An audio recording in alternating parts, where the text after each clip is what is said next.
Good afternoon, everybody. Thanks for jumping on here today for our meeting.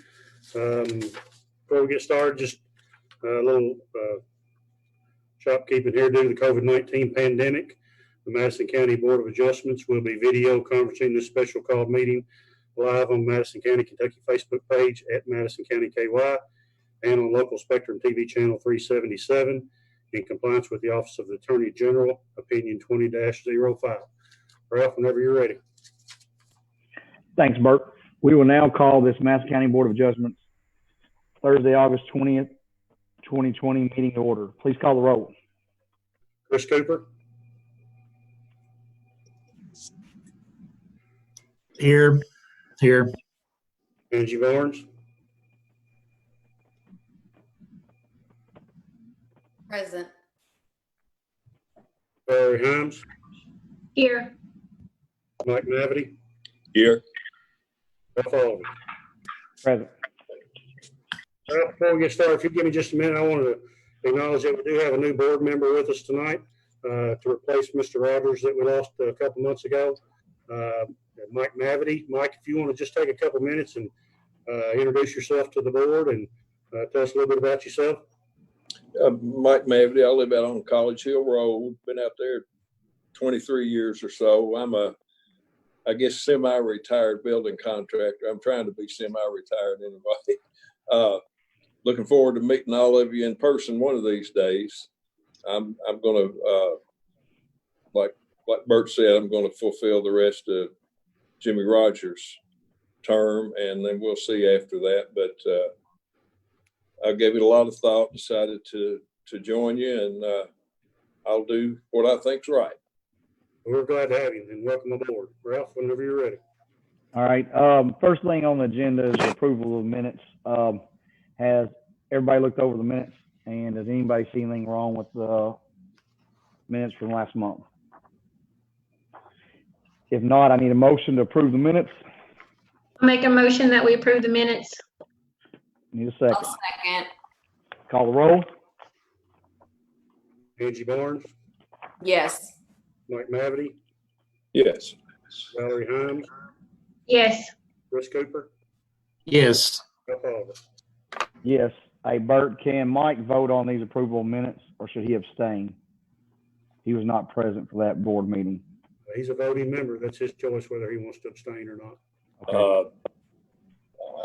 I have no preference. I was not here, so that's a good point. I probably should not vote. All right. Second Well, on the. I wasn't either, Ralph. So Okay. So Chris was absent also. That doesn't mean they weren't able to review the minutes. They could have still reviewed them. Okay. That's true. I'm fine with the minutes. I just wanted to point that out. So I am too. All right. So next on the agenda, we have a dimensional variance for 148 Og Lane, Berea, Kentucky. Bert, I have a James H. Parsons is the applicant. And Mr. Parsons is on here. I believe I saw him, and I think his daughter's with him too. Mr. Yes. Parsons, or if you want to explain to us what you need out there for her to do it, just tell the board what you need. Okay, I'm wanting to build a carport onto my house, and it's a 20 by 24 carport, and I need a variance from 10 foot and to 6 foot. All right. Mr. Parsons, will you please state your name and address? James H. Parsons, 148 Og Lane, Berea, Kentucky. Okay. Do you agree to give truthful and accurate information as it pertains to this case? Yes, I do. Okay. So you're asking for a approximately 6 foot setback. Is this going to be like parallel with your house? The road that my house is in front of it is parallel, So but the way my lot is, it shrinks back in the back, and it goes back. Gotcha. So this garage will not be sticking out any farther than your current house is, correct? No. Perfect. Ralph, I think this is a side setback variance that he's requesting, not a front setback. Okay, Yes, so it's a side. Okay. So we're talking about there's a 10-foot boundary there, and you're wanting to go 6 foot within that property. All right. Now I want to bring it in 4 foot. Bert, who is the adjoining property for the variance on this? All the proper notifications were made to the adjoining property owners and it's Uh-huh. placed on the property. Perfect. Okay. And do you have any calls or complaints on that? No. No, we haven't had anything in the office. Okay. All right. Does anybody from the board have any questions for Mr. Parsons? I do have a question. Does that 4-foot variance that you're asking for to reduce the 10-foot variance to 6 foot, does that include the overhang of the building? Yes, it does. Okay. Anyone else have any questions for Mr. Parsons? Just, is it along the whole property line, or you said you go at an angle, so is it just at one corner it's going to encroach on that 10 feet, or will the whole distance encroach on the 10 feet? Not the whole distance. The front, I've got 10 foot, Okay, but on the back side is where the way the lot runs. okay, yeah. Understand. Absolutely. Anybody else? Seeing none, I need a motion. I'll make a motion that we give Mr. Parsons a 4-foot variance at the address of 148 Og Lane in Berea, Kentucky, 40403. Is there a second? I'll second. Call the roll.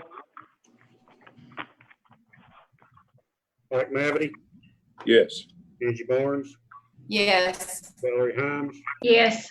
Wes Cooper, Yes. Ralph Hall. Yes. Thank you, Mr. Parsons. Burton, then we'll get with you and get you the details. Contact our office. Okay, thank you. Steps to getting that document recorded for you. All right, number 4 on the agenda, I have a dimensional variance for 2043 good old Posey Ridge Road. We have an Amber Painter. Yes. This is All right, Amber, Amber, how's your internet holding up there? You think it's gonna be okay? You hearing everybody okay? I'm on a hotspot and it's doing good right now, but I can't sneeze or anything. you got it out there. You're doing good. Amber, please state your name and address for the record, please. Yes, it's Amber Painter, 2043 Posey Ridge Road, Richmond, Okay. Kentucky, 40475. And you agree to give truthful and accurate information as it pertains to this case? Yes. All righty. Tell us a little bit about, go ahead, Bert. If y'all don't know, they actually got a dimensional variance, to put their manufactured home on this property 2 years ago. Amber, does that sound about right? Yes, last August, actually. And now they want to actually build a garage that's actually going to encroach a little more because of the topography out there. Obviously, they can't go back any further. That's why they asked for the original variance. But this building will be outside of that original variance mentioned. So that's why they had to come back and ask for a new variance. Gotcha. Okay. So you're building a garage. Will it be attached to, Amber, or will it be a detached? No, it'll be detached, 24 by 24, non-dwelling. Okay. And let's see, it's 12 feet from the neighboring property, but you're going to be 32 feet from the road. The center of the road, yes. Okay. Bert, have we had any comments or complaints or calls or emails on this one? We had, and actually this one was on the agenda last month. Mhm. We had to cancel that meeting, so that sign's been up for a couple weeks down there, and a couple of letters, sets of letters have gone out. Okay. Does anybody from the board have any questions for Ms. Painter? Is it just because the property drops off so fast past there that you can't move? I Yes, built a sir. house out there one time. I know what you're talking. It's good for the snow. Yeah. Posey Ridge keeps the Madison County Board of Adjustments in business. You're exactly right. Anybody else have any questions?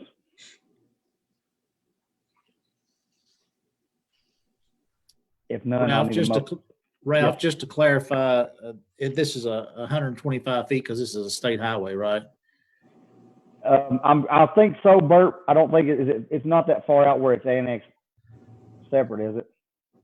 No, it's a state highway. Okay. Okay, so that's 125 feet. And so 32 feet from there, that'd be a 93-foot variance, right? Absolutely. Okay. Any other board members have a question? If not, I need a motion. Ralph, I'll make a motion that we approve the dimensional variance for the property located at 2043 Poozy Ridge Road, Richmond, to 32 feet from the center of the road and 12 feet from the boundary for a non-dwelling barn. All right, is there a second? Second. Call the roll, please. Angie Barnes, Yes.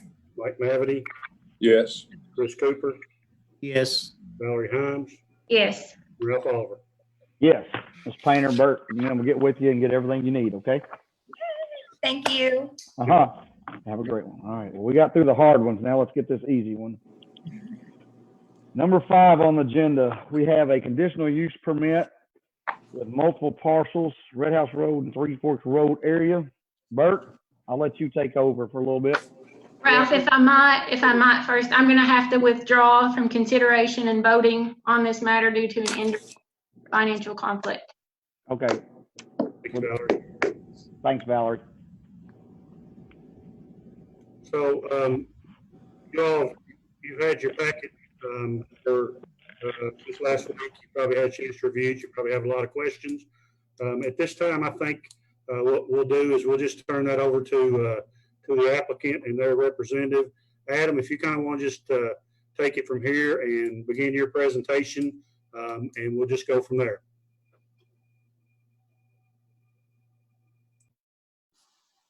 Bert, or Adam, I don't know. Bert, if you don't mind, just to me to interject, I apologize for the mislabeling on the name. Our IT guy at my law firm's name is Derek Nichols, but I am Todd Osterloh, and I'm the attorney for the applicant. I work with Sturgill Turner Law Firm in Lexington. You can't see him, but my law partner, Jim Gardner, is here as well. And I just kind of want to introduce myself to make sure everyone knew who I was. And like you said, maybe we'll let Adam go now and kind of introduce the team that is here to be able to answer all the questions that we possibly can. Adam Stratton is the director of solar development for Acciona and really kind of serving as the project lead, I feel like, on this particular case. So maybe, Adam, you can introduce yourself as well as the team that's with us today. Yeah, thanks a lot, Todd. I'm happy to do so. Thanks, everyone, for being here this afternoon, and thanks, Bert, for handing it over. On the line with me to, as Todd said, answer any questions and inform all members. We have David Jakubiak, who is our external communications manager. We have Mary Connor, who is our senior manager of environmental, social, and sustainability. I have Tracy Stoddard, who's our vice president of development. Brenda Graves, who's a senior project manager in our construction group. Kyle Gherkin, who's a project manager, engineering construction with our partner Tenaska, and Professor Dave Loomis, who is president of strategic economic research. So we're all present on the line this afternoon with you, and looking forward to going through this and your questions in regards to the special use permit or conditional use permit. I think from there, my plan was, Bert, unless you wanted to say something else, I would go in just to a bit high-level overview of the project itself. Sounds great. Thank you. So the project, you'll all have this in your packages, but just so to hear it again and to focus, the agenda is on approximately 1,100 acres. Within the county, be with solar photovoltaic panels and associated tracking system. The total of that, or those solar arrays on that number of acres, would be 100 megawatts. That would include approximately 35 central inverters, a project substation transformer, and also operations and maintenance facility. That facility itself, where we produce and generate, will also connect to the existing infrastructure, which is the East Kentucky Power Cooperative 3 Forks 138 kV transmission line, which transverses the site. This project is right now on track to start construction in 2021, and will take approximately a year for us to construct. So we estimate coming into commercial operations in 2022 at this time. And some reminders of the project and its benefits, and a little reminder about who we are as the applicant. During this time, the construction time, it will create up to 300 jobs, direct jobs, and countless indirect benefits to the community during the time of construction for local businesses and services. Once the facility is in operation, we expect it to operate for approximately 30 years plus. And during that time, benefit the local services, obviously the participating landowners in the community, and create 5 to 7 full-time jobs which will be employees of Acciona, and benefit them and their families throughout the duration of the life of the facility. A little bit reminder about who we are as Acciona. We're a global renewable infrastructure company, family run and operated. In the US, we have over 1,000 megawatts of operating facilities, and we also operate in more than 40 countries on 5 continents, and we've been operating in the US for over 2 decades. The team that I introduced and colleagues, most of us are based out of our Chicago, Illinois offices. And so that is a consolidation of where our energy team works out of and is responsible for this specific project. Acciona is mission really in the center is creation and development, management of renewable energy infrastructure, always locally contributing to social well-being, sustainable development, to create value for the local communities as well ourselves and local stakeholders. Acciona is really excited, including myself, to bring this facility to Kentucky. It'll be one of the first utility scale projects in Kentucky. And we're really excited to be here with you, and hoping to kick off this relationship with y'all in Madison County.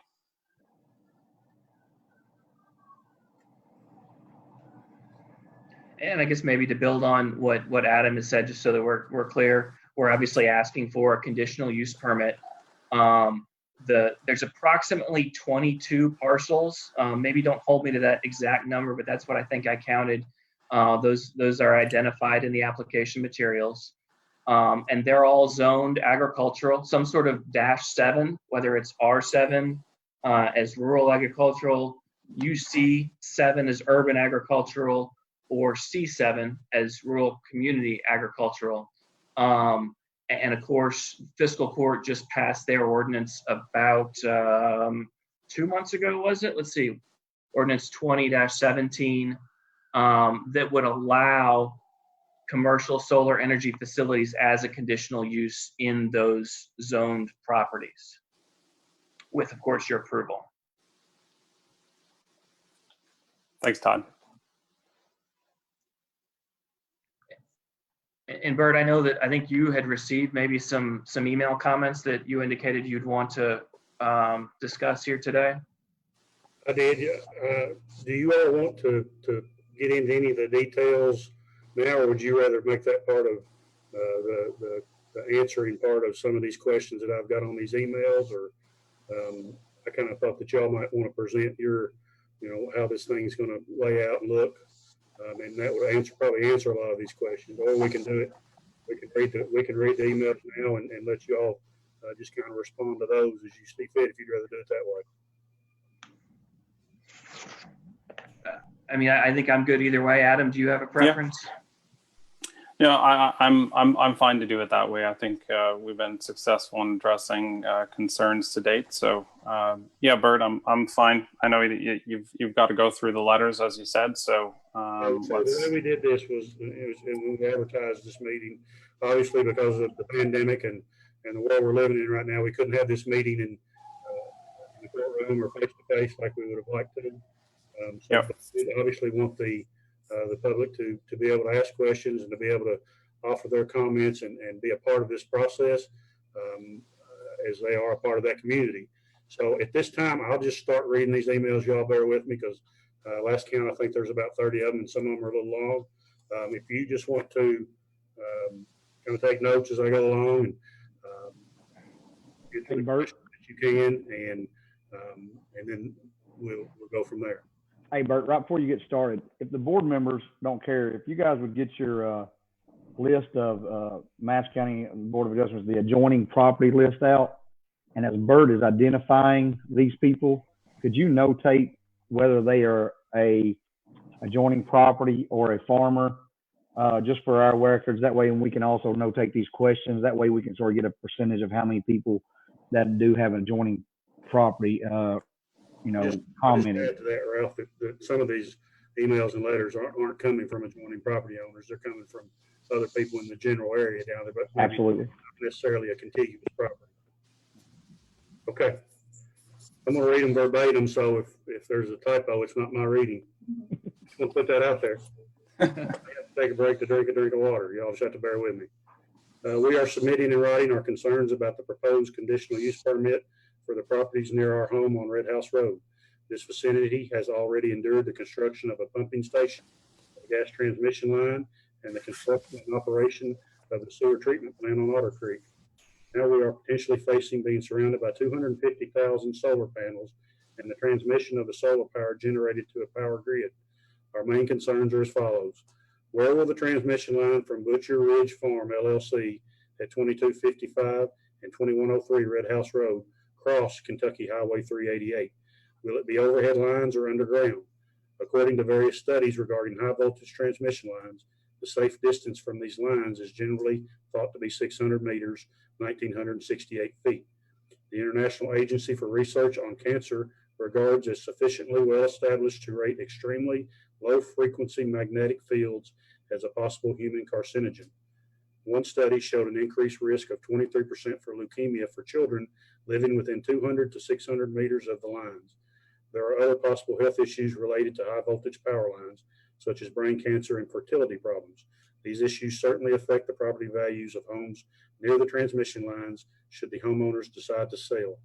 While touting the employment of local Madison County citizens and businesses instead of hiring a local attorney, AEUG Madison Solar LLC retained a Lexington law firm to file its notice of intent to file an application for certificate of construction.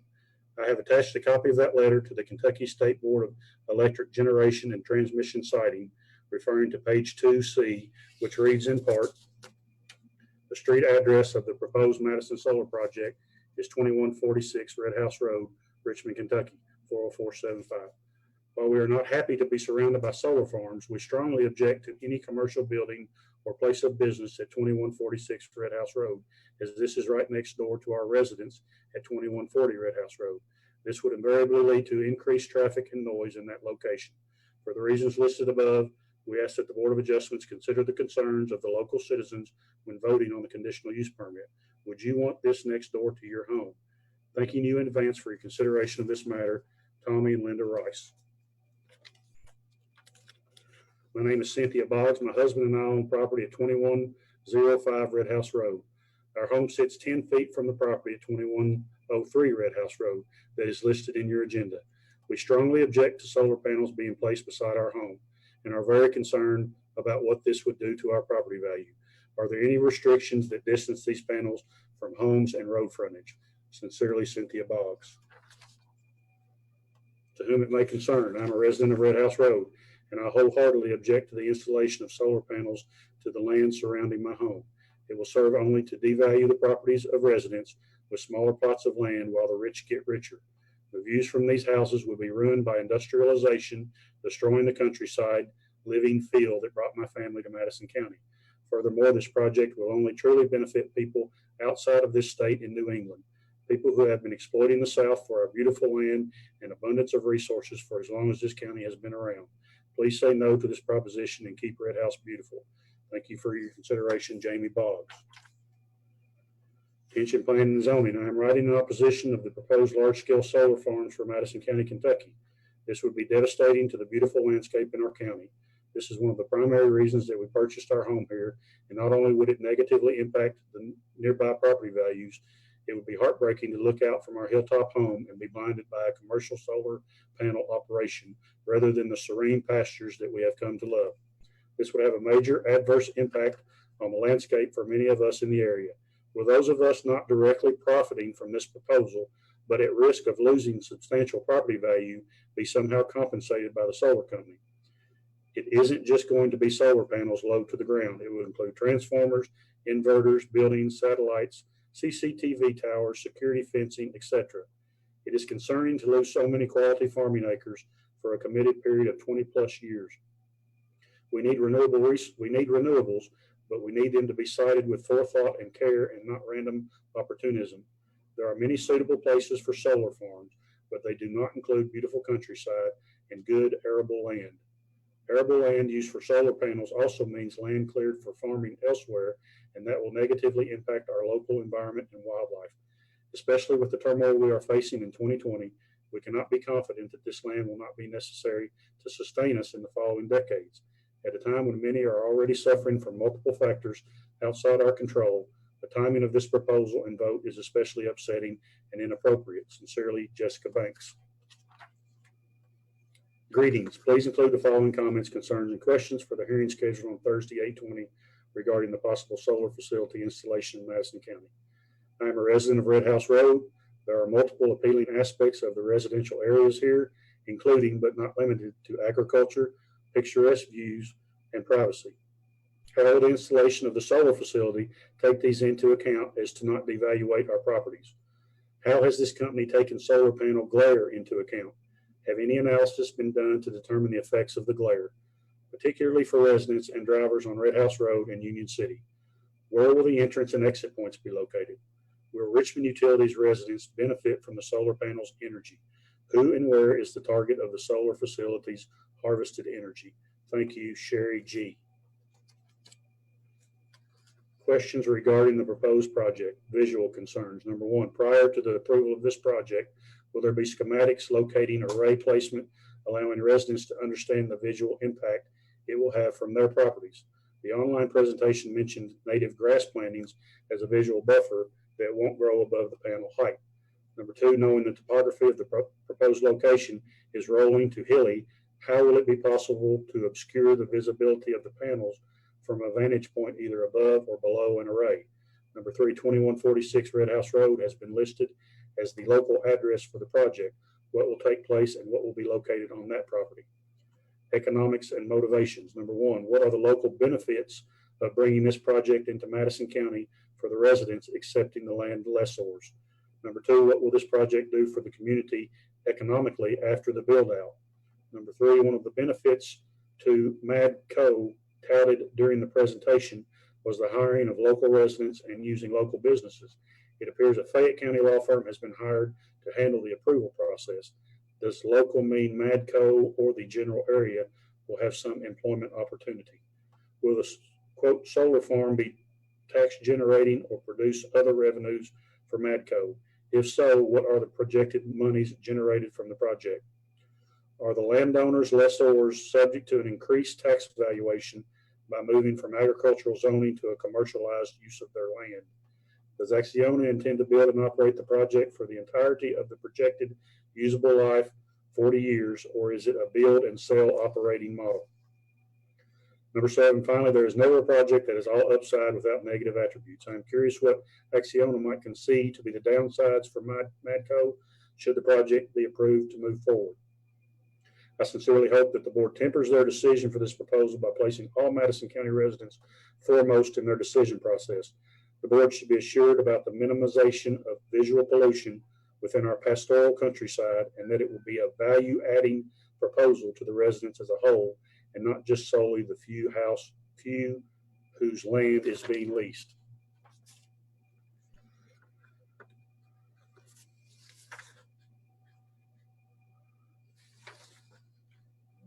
This is the one that he came back and had some more, right? Yeah. Okay. The first one is. After reviewing additional documents from Acciona about the proposed schematics, I have some additional questions regarding the project. Please verify the panels can reach a height up to 10 feet from ground level when in the greatest degree of sun tracking tilt. What are the specifications of the many security fences, chain link, height, barbed wire, top strands, etc. they intend to surround the array locations with throughout the proposed 1,000 acres? What are the surface materials, asphalt, gravel, etc. for access roads around the array location? What are the access points designed to look like?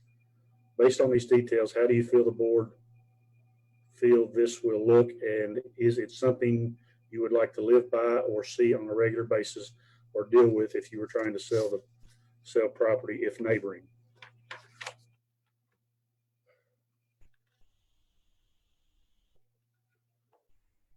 Board of Adjustments. My family and I purchased 5 acres and a house on Three Forks Road in April of 2019. It took all our savings and countless thousands of hours of work to earn our way into the house we purchased. The house is nothing special. It's old, modestly sized, and needs repair. The lot is what attracted us to the area. The lot sits atop a prominent ridge overlooking Otter Creek Valley, providing a wonderful view of the surrounding farms. Our lot is very secluded, providing us privacy and a safe place for our kids to be kids. Now a Chicago-based solar energy conglomerate has leased up the farms on all 4 sides of our property and our immediate neighbors' properties. They are patronizing us when they tell us how good a solar farm will be for our community.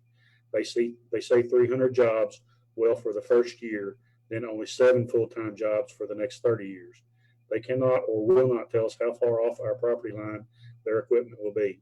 They haven't provided us with any plan other than a verbal commitment to reclaim the solar farm and disposed of the hazardous waste batteries and heavy metal filled solar panels when the farm's economic life is reached.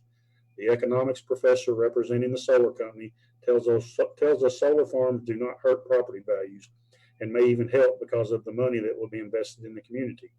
If a solar farm is such a positive for the community, I wonder if this college professor would be willing to purchase my house after the solar farm is constructed. Then he could walk out my front door of my home and see 250,000 solar panels stretching for 2 miles on all 4 sides of my property. How about any of the Acciona executives? Do you think any of them live in the middle of a solar farm? No matter what I am told, I believe if the solar farm is built, it will significantly devalue my property and the value of the nearby homes. Then there is the issue of poor land use practices. Our county is experiencing population growth from the expansion of the Lexington metropolitan area. This solar farm will remove 1,100 acres, or almost 2 square miles, from possible development or agriculture use for 30 to 40 years, and possibly longer if Acciona defaults on their promise to remediate the solar farm when they are done with it. Has there been any consideration what impacts that will have on the local economy? My family and I are asking that our best interests are considered in this matter, not only ours, but all the other homeowners in my community that were not fortunate enough to have large tracts of land to lease. Many of the other families in the community have spent most of their adult lives in the community and live very modestly.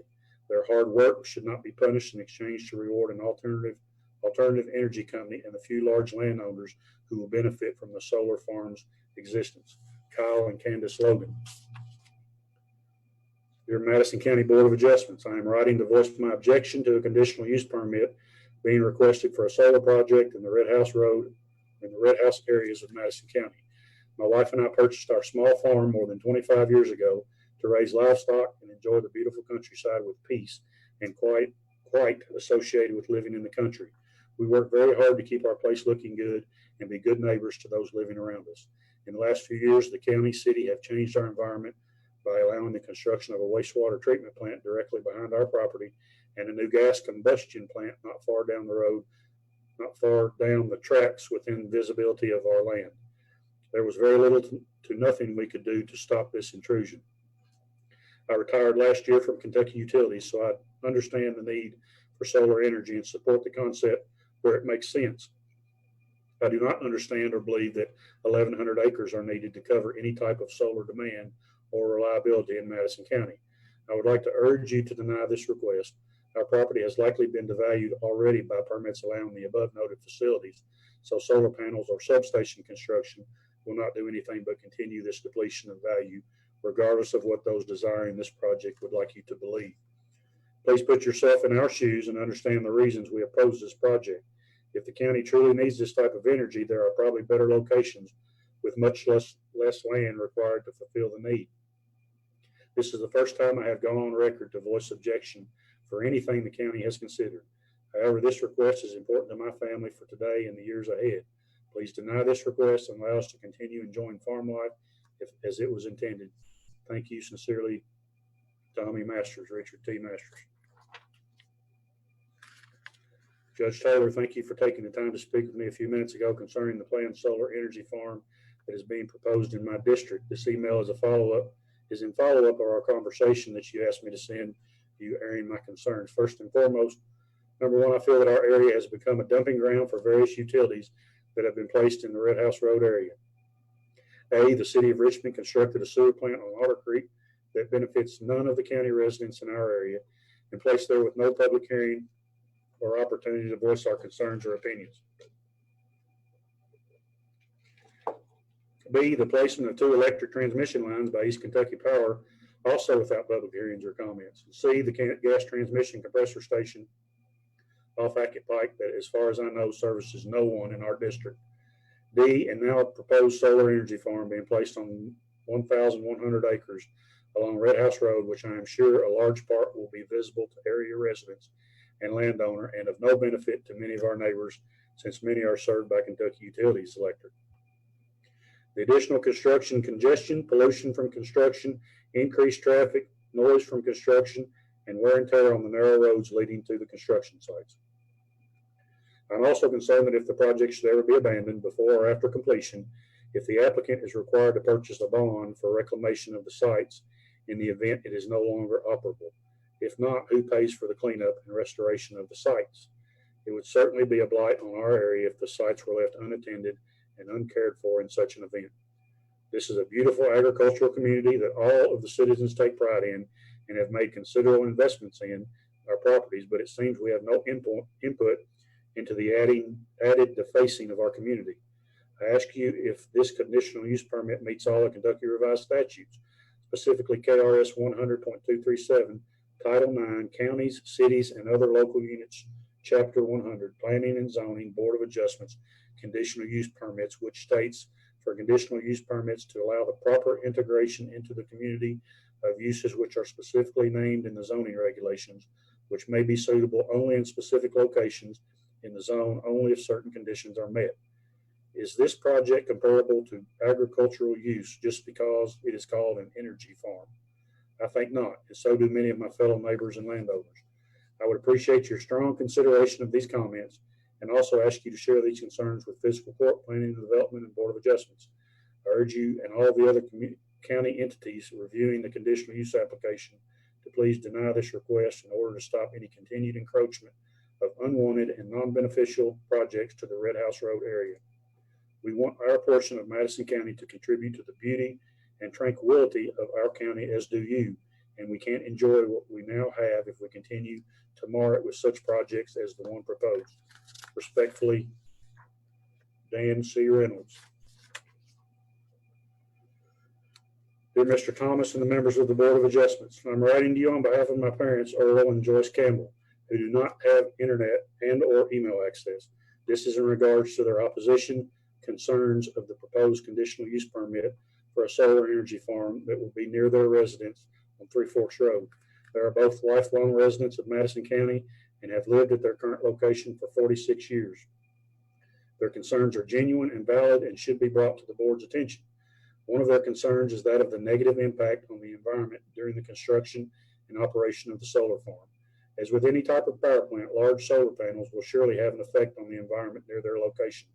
Clearing land for construction and the placement of solar panels may have long-term effects on the habitats of native plants and animals. In addition, Three Forks Road is a small rural road that is already heavily traveled, and they fear further congestion related to the solar farm will make it increasingly hazardous.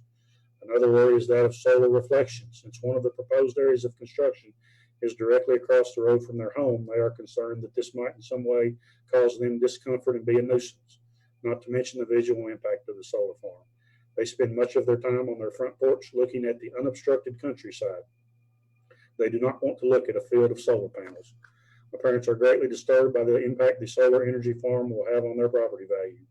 They do not feel that should the need arise that they need to sell their property, that it would be easy to sell, nor will they get what the true value of what it is worth after the solar farm is in place. Would any of you want to buy across the road from a plethora of solar panels?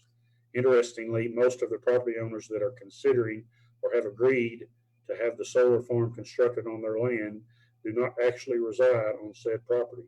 They do not have to look at it daily. They will simply reap the monetary rewards.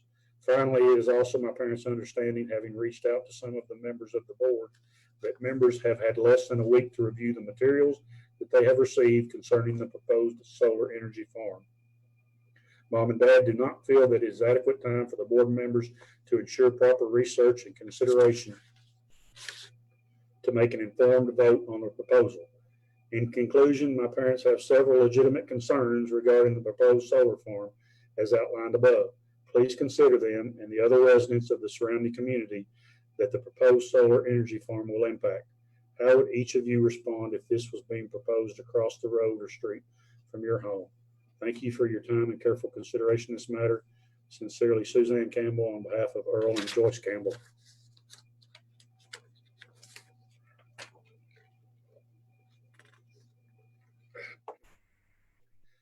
I hope the zoning commission will reject the rezoning of farmland in the Red House Road and adjacent areas that the Spanish company Acciona wishes to lease portions of for a solar farm to produce electricity, which I guess will mostly go to the East Coast grid with significant line loss due to the distance. My guess is that while some of the landowners in the area will benefit from an attractive lease situation, perhaps only on a portion of their land for future years, it may not last. The economics of the electricity generation market is complicated and subject to change. Coal, wind, hydro, gas, solar, etc. I wonder what happens if Acciona or a successor company goes bankrupt. My guess is that the benefits of the project for a few may be fleeting, and the benefits for Madison County in the long run are likely to be negative. Roger Dalton. To whom it may concern, I am typing these questions on behalf of several neighbors located along Three Forks Road. In no particular order, what does a project like this do to the following? Traffic along Three Forks Road. What changes to Three Forks Road do you plan to occur? Paving, widening, new access points, other improvements. Excuse me. Property value. What will the view look like from different angles of the farm? Neighbor view from their property. Will there be any discounts, benefits, or financial incentives for the neighbors near the farm? Are there any health issues surrounding solar farms? Do you anticipate any other property needs in the area for the farm? What if a property owner would like to enter into a lease agreement as part of the solar farm? Who do people contact to answer any specific questions pertaining to the project? How is the solar power stored? What, if any, damages have occurred in the past or anticipate from the future to adjacent property owners as a result of the solar farm? Describe what will happen to the land leased for the farm, what will happen and when. What are the rates to lease an acre to the solar farm? Are you going to hire local people to staff the farm? How many and for how long? Will there be any reflection from the panels that will affect home view and or driving? Assumptions. A project this size takes time, and local folks feel there was limited time to research and respond to the inquiry. That's Karen Gillen.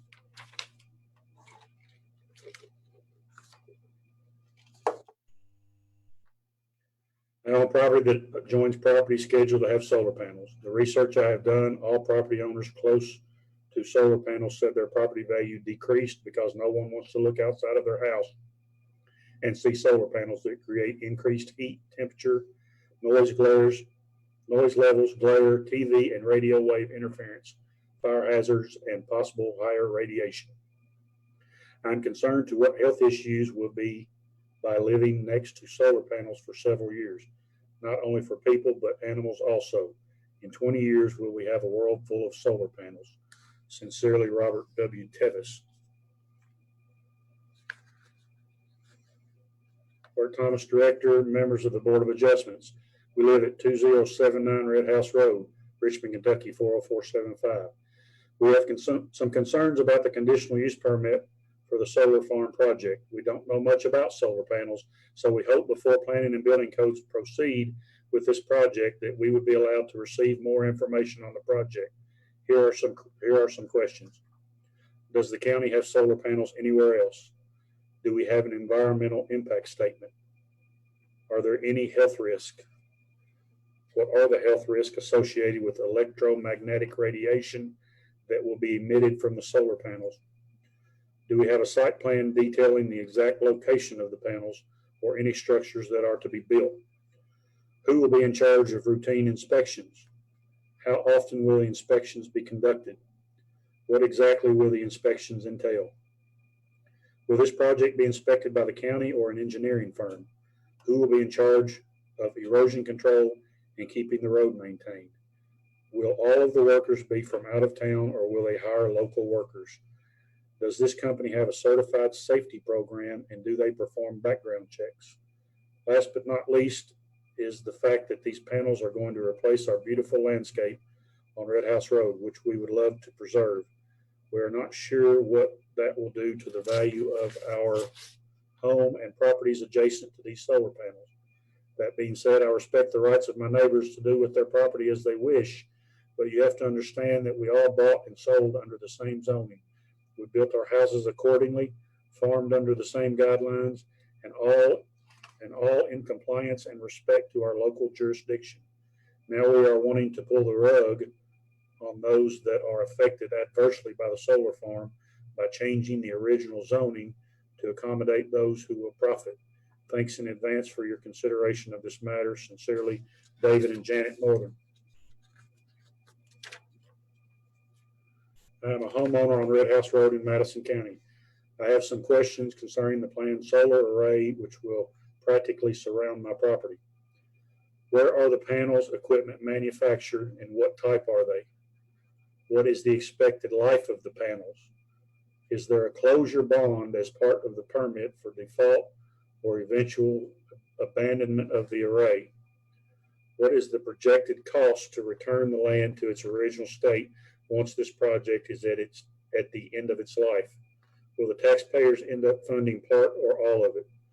Who benefits from this installation?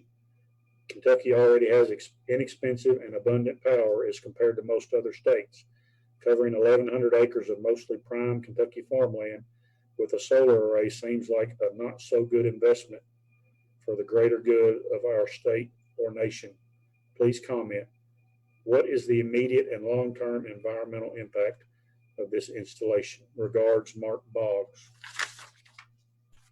Thank you for reading this. As a resident who lives within line of sight of the proposed solar farm, I do have some questions that I feel are owed to the residents of the immediate area, as well as the residents of the entire county.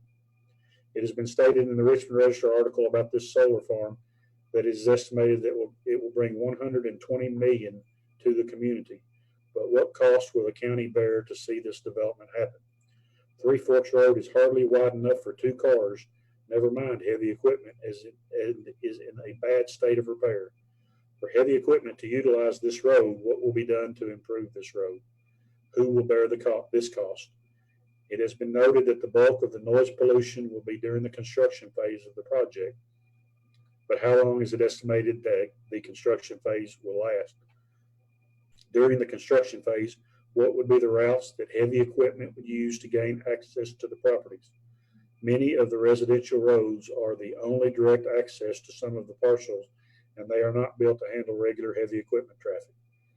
All of the documentation that has been presented to the residents of Madison County have highlighted the financial benefits of this project, but have been glaringly avoidant of the cost to the community.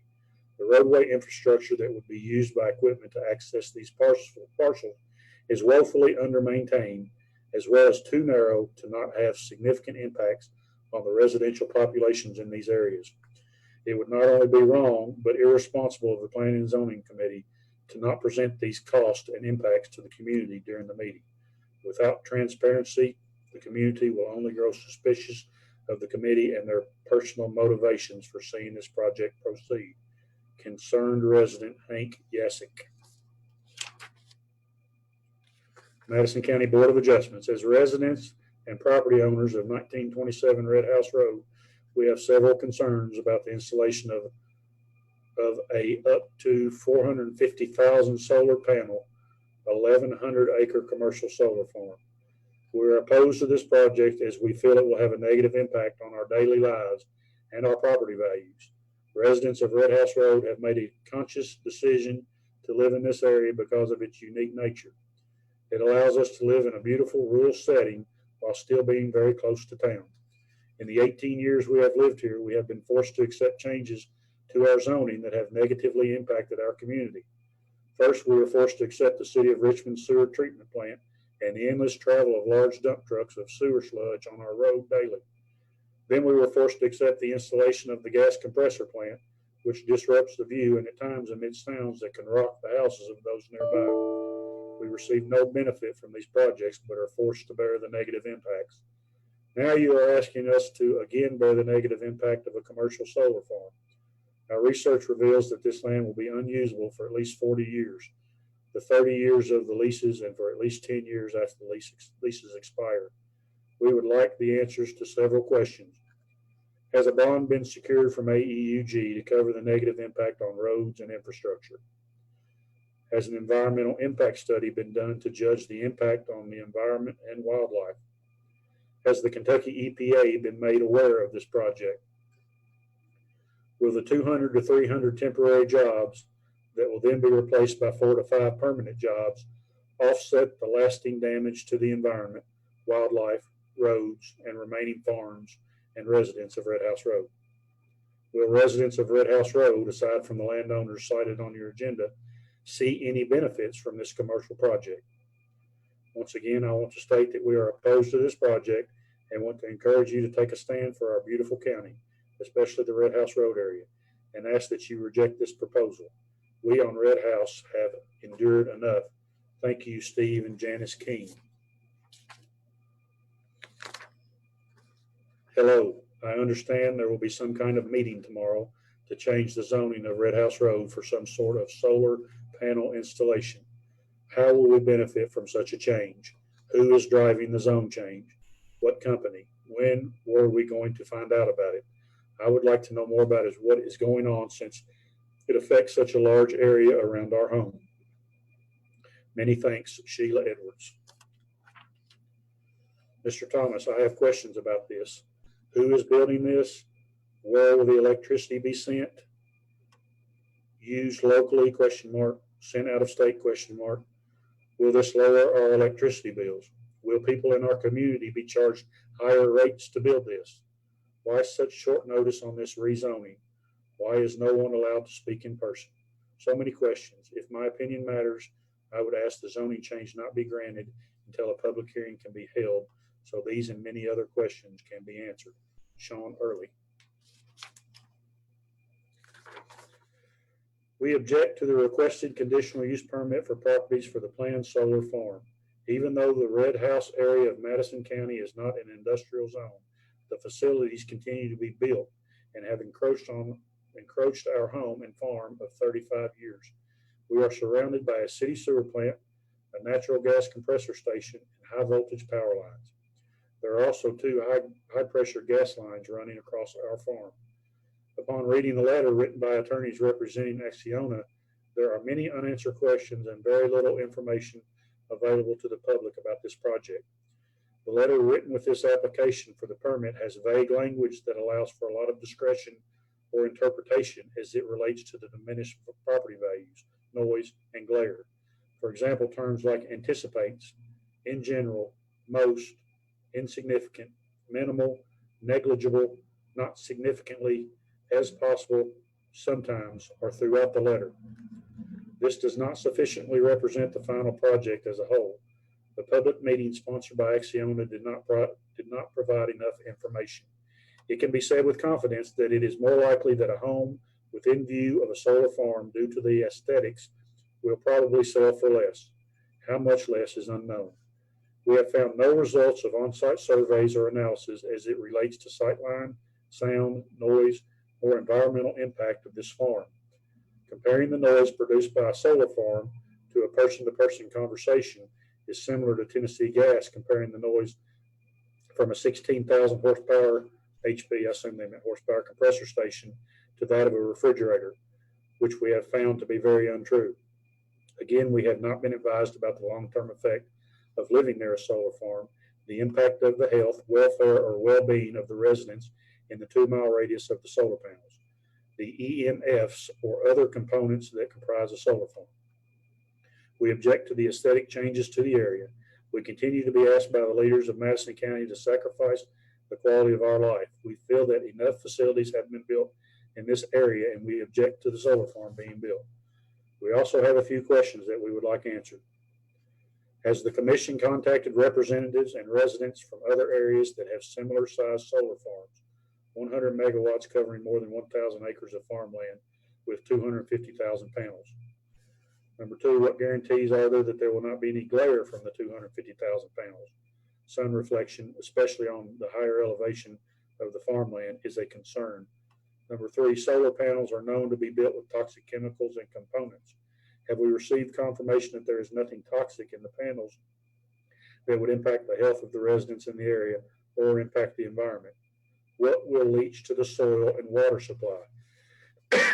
What is the country of origin? Number 4, what is the country of origin of the panels and other materials used in the project?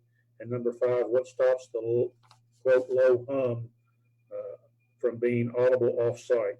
Sound travels much farther in rural areas.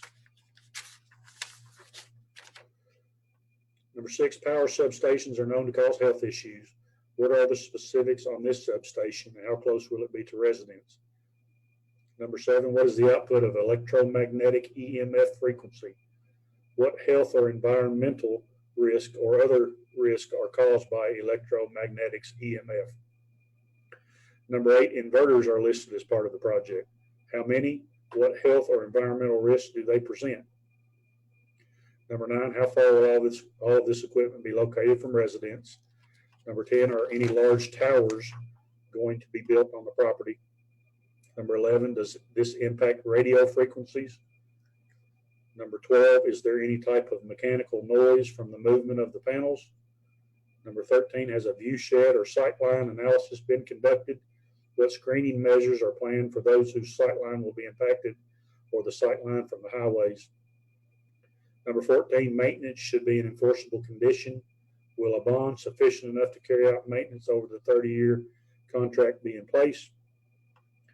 Number 15, does the state or county have any laws designed to guide this type of project to sites where the benefits can be obtained while minimizing negative impacts? Number 16, how much land will be cleared of trees and what is the impact on animal species in the area? 17, who has oversight of the solar farm for the next 30 years? 18, what fire hazards does this solar farm bring to the area? 19, what is being done to ensure the alignment of the panels is not disturbed, which would impact the glare produced by the panels? Julie and Larry Hensley.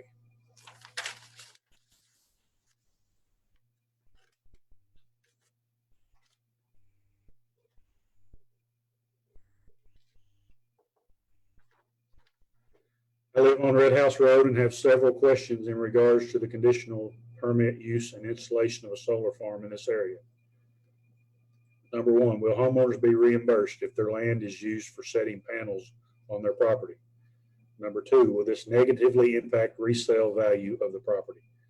Number 3, how long will the construction take from start to finish? Number 4, how will construction impact local traffic on all roads affected by construction? Number 5, will the operations of solar panels, once installed, cause any type of noise?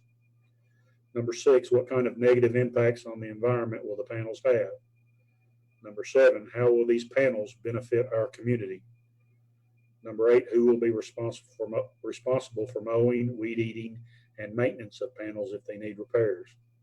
Number 9, what is the cost of this project and where is the money to fund it coming from? Number 10, will the panels increase potential for lightning strikes? Number 11, is there a drawing with illustrated finished projects so we can actually see what it's going to look like in various areas of the proposed development?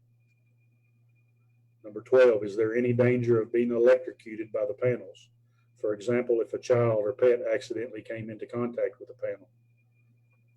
Number 13, if solar energy is sold to local energy companies, will homeowners see a decrease in cost of electricity? And number 14, will a solar power station similar to traditional power stations need to be built in this area to transfer solar energy? And if so, where will it be built? Thank you, Sandra H. Do you have any ledgers open to the public about these solar panels, particularly their make, peak wattage, and anything pertaining to the purchase of these panels and pricing for taxpayers? I am concerned about their effectivity and longevity and wish to be informed before I join the meeting tomorrow. Dear Magistrate, Judge Executive, and all of whom this may concern, I must first say that I am concerned by the lack of transparency pertaining to this recent motion to squeeze solar panel farms in and about residential areas throughout this county. It seems incredibly sudden and seemingly underhanded during this time people are suffering and distracted due to COVID-19. Any ethical leadership would consider such large investments worthy of immediate delay until our current uncertain situation abates, especially with the physical demands of mitigating this still largely unknown virus in the coming school and flu season. The opportunity cost of such is not just potential physical stability, but human life, especially in our communities that have been hit the hardest, such as the elderly, health sensitive, and Black communities. After such delay, which again would be the wisest and most ethical choice at this time, when such an exorbitant investment as $120 million is proposed, I would think referendum is an ethical prerequisite to such bold plans. We have already seen an impassioned precedent in Madison County pertaining to the raising of taxes for a detention center, which many of us indeed wish to see, but not by a wasteful expense of our own hard-earned money. We do not have a revenue problem in this county. Rather, we have a great geoeconomic potential due to our centrality in the state and the I-75 corridor. Berea and Richmond have full potential to rival Lexington and Louisville, and with that comes much potential tax revenue. Nevertheless, with key transportation corridors, such as I-75, comes the immense issues of human trafficking and drug trafficking, which are two extreme vectors for increased crime through and about our community. I have personally lost family members to the unstaunched flow of opioids through this county. As a young man with autism simply wishing to clean up his neighborhood, I personally have been witness to and victimized by the violence of criminals protecting their drug trafficking in my own suburb where these panels are being placed. In August of 2018, the tires on my mother's car were sabotaged, and I and several other disabled persons, while on our way to church, could have been killed. Despite the police's valiant efforts, this crime remains unsolved. Currently, planning and zoning seemingly protects several drug dens from condemnation and accountability. In the same area, these panels are supposed to be placed for a, quote, cleaner Madison County. The irony of such proposals are as disgusting as they are dehumanizing. They say to responsible tax-paying businessmen like me, your life does not matter. Now give me your tax money and like it. Currently, a fugitive literally runs roughshod the streets I have worked so hard to clean as a landlord with 3 properties in the area. The man in question, a repeat bail jumper and parole violator, did not escape jail. He was released due to the crowding of the jail system. Instead of handling the revolving of criminals in our community from jail to street with a careful and physically conservative reshuffling of our taxes, it seems to be willfully neglected for grand projects such as this. And my tenants, neighbors, and my own person's safety and peace of mind have been the true price. Despite being one of the largest counties in Kentucky, we have less than 60 county police. And many a time one is called, it's too late to catch the criminal or prevent the crime. For everyone watchful guardian in blue, there are 1,000 would-be burglars, drug pushers, and child predators. The obvious message we have conveyed as a people in our recent referendum is that you should offload any needless assets towards funding our criminal justice system rather than tax us on the destructive end of the Laffer curve, especially during this time of hardship. In this time of hostility towards law and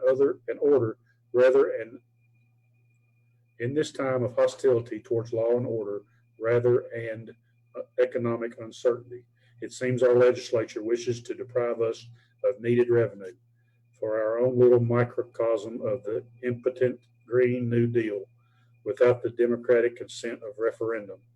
As the old Patriots adage goes, no taxation without representation. This is ethically no different than defunding the police. It is depriving them of better resources, wages, and professional training to meet immense challenges in our diverse community. There is a limited pool of potential tax revenue, and it should go to the optimal places, such those aforementioned.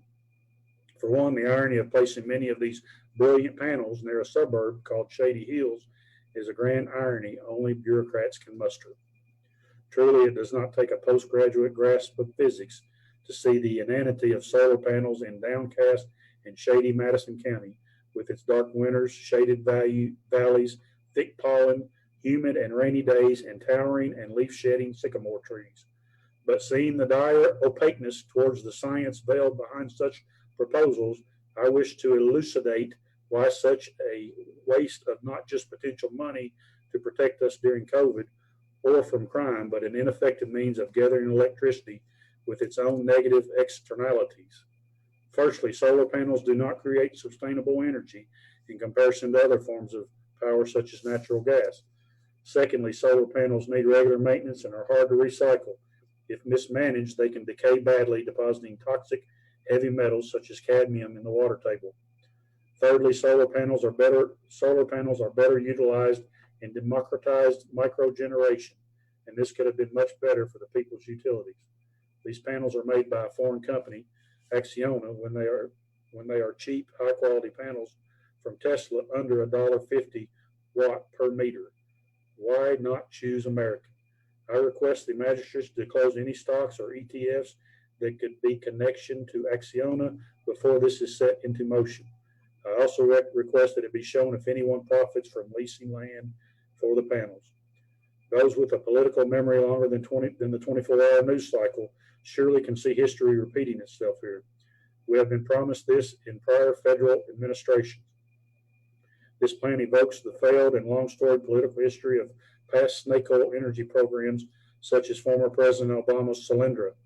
Despite clean natural gas below our feet, which could be expanded to give cheap and more reliable energy, we are deciding to make ugly and ineffective and possibly toxic solar farms pockmark our suburbs and collectively lower our land value.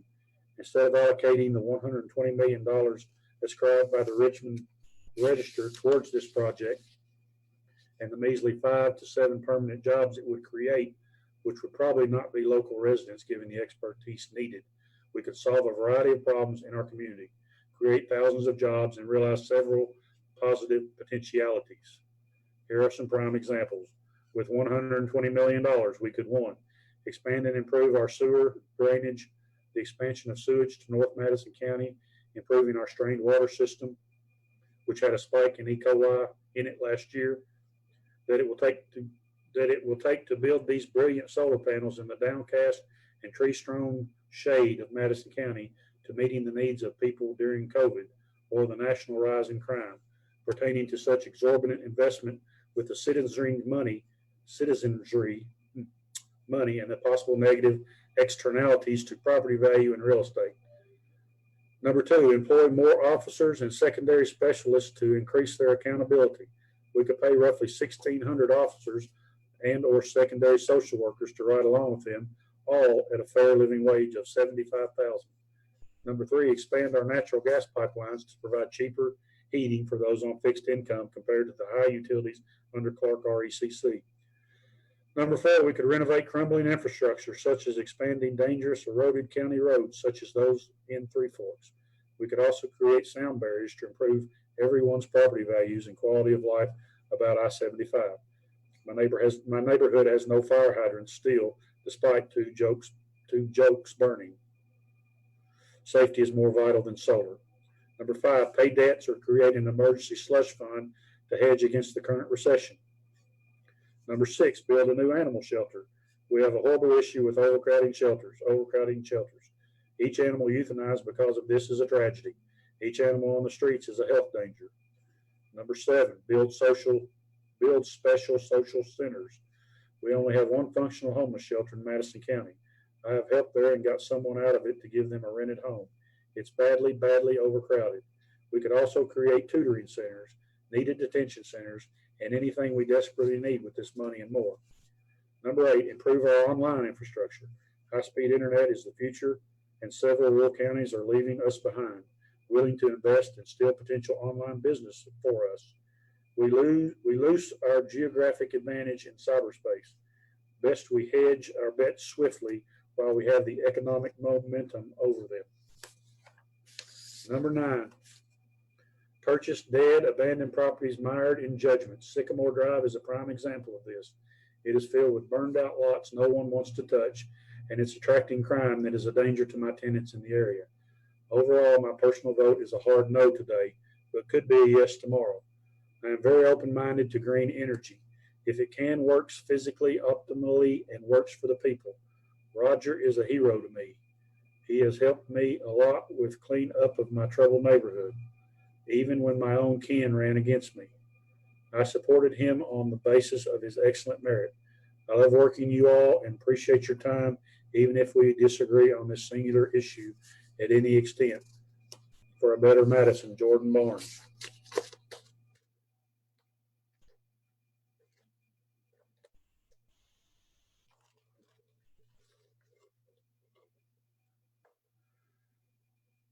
Here are our questions. It has been well established that there are health problems, high cancer levels, etc., associated with living near overhead energy transmission lines. Can you prove to us, homeowners living adjacent to the solar farm, that there are no health problems associated with solar energy production and transmission? Will these solar panels create reflections at certain times of the day that will cause outside viewing by homeowners to be difficult or impossible? Will these solar panels create additional heat that will affect the surrounding homeowners? Will this solar farm devalue the properties of homeowners living adjacent to it? The company's other solar farm in the USA is located in Boulder City, Nevada. The solar farm itself is located out in the desert and away from homes, so there is no effect there. Here in Madison County, it is being established in the middle of significant home ownership. To minimize the eyesore and resulting property devaluation caused by these panels to adjacent homeowners, will the company plant significant landscape barriers to block the visual effects? Does everyone realize that the power generated from this solar farm will be transferred by transmission line to the Northeast states? Kentucky nor any of the surrounding states will not receive the benefit of this power generation. While they want the energy, it appears that the Northeast states don't want to give up land area for such a solar farm, don't want the eyesore nor potential health problem associated with these panels in their backyards, don't want their properties to be devalued by an adjacent solar farm. What is apparent is that this company locates their solar farm operations in lesser populated and economically challenged states like Nevada and Kentucky because we matter less than areas like the Northeast states. To have this operation in our county and or state is not a feather in our cap. We are being used. Brian and Kathy Cross.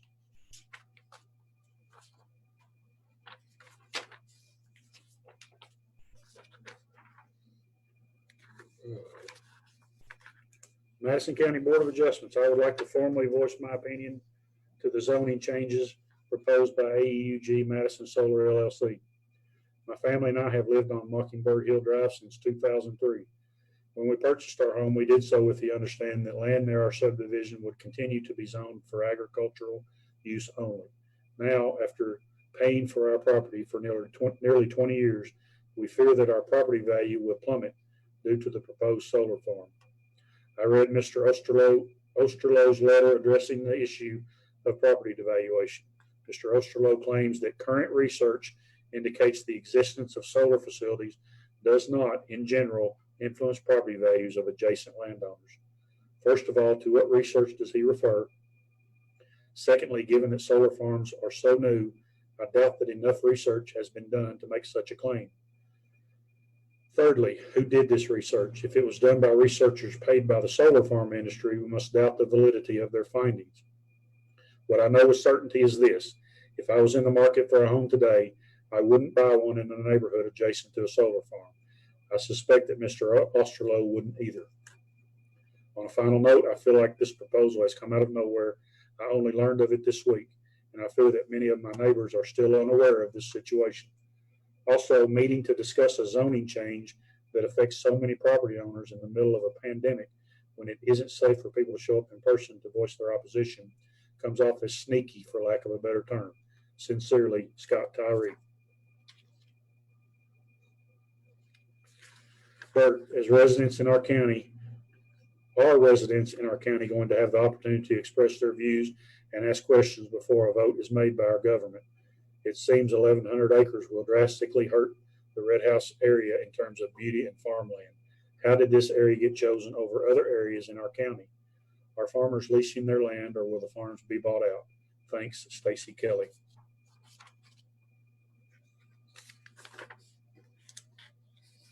We live in Mockingbird Hill subdivision. We just saw the signs about this meeting earlier this week because for the most part, we are staying home and safe. I am surprised that no other notice by mail was provided that a 1,100 acre solar farm is being proposed so close to our home and to our neighbors on Three Forks and Red House Road. We have the following concerns. Number one, property values. The application states that it will not affect property values. I would think that this size of a farm would provide an independent study proving this statement. A quick scan of the internet shows both sides. The only study I actually found was done on a community in Indiana in 2010. In my personal opinion, the age of this study renders it invalid. Madison County should require a study of this claim. I should also remind you that Madison County just raised the property values in our county this year, which is not very good timing for this proposal. Number two, road infrastructure. Three Forks Road is already a disaster waiting to happen. It is crumbling and falling down the hillside. The last time the county tried to fix it, a large piece of equipment almost went down the cliff. I believe it was trying to install a guardrail, which was never installed after this incident. The road is also not wide enough to even qualify to have a center line. It is dangerous with blind curves. It cannot handle any new traffic, especially heavy building material trucks needed for the project. Number three, panel dimensions. The project, as far as I can see, does not set any parameters as to what kind of panels will be in place. I have seen solar panels that can go up vertically. They are much less appealing than the type that lies flat. This should be clarified. Number four, power substation on Three Forks Road. I take it that this will be connected to the current substation on top of Three Forks by Mockingbird Hill subdivision. How big will this station be? Will it double the size, triple the size? This should be a concern to all property owners that live nearby. Depending on the size, this could definitely affect values. Number five, size of the farm. It appears that all green space will disappear from our beautiful area of Madison County. I am not necessarily against solar farms, but I am against the sheer size of this farm. We will miss the surrounding beautiful countryside that we have called home. As the sign says that hangs in our kitchen, we weren't born in Kentucky, but we got here as soon as we could. Thank you for considering our concerns, Cindy and David Camps. Bert, I just heard about a meeting tomorrow to vote on a land use change out in the Red House area. I implore you to postpone the meeting so that the residents of the community can voice concerns and ask questions. As I understand, the public can view the meeting, but there will be no way to interject concerns.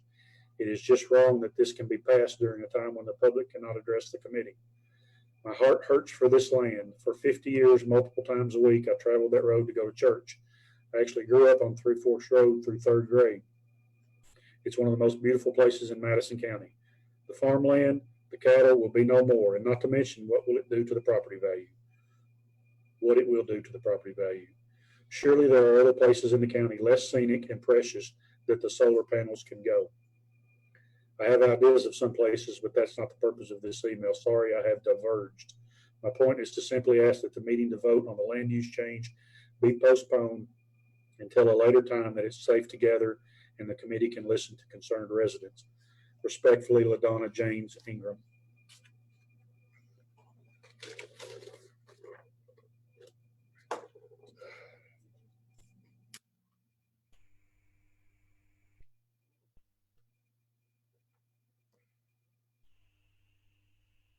Limit my concern. I just realized I missed the submission deadline of 3 p.m. today to submit my concerns regarding the conditional use permit for the solar panel facility on the agenda for 8/20/20. I wanted to send my concerns anyways, just in case. We've lived on Three Forks Road for over 15 years and have enjoyed being surrounded by the beautiful countryside with the convenience of being close to town. To allow these conditional use permits on such large tracts of land that adjoin our property and our neighbors' properties would be unfair and unjust.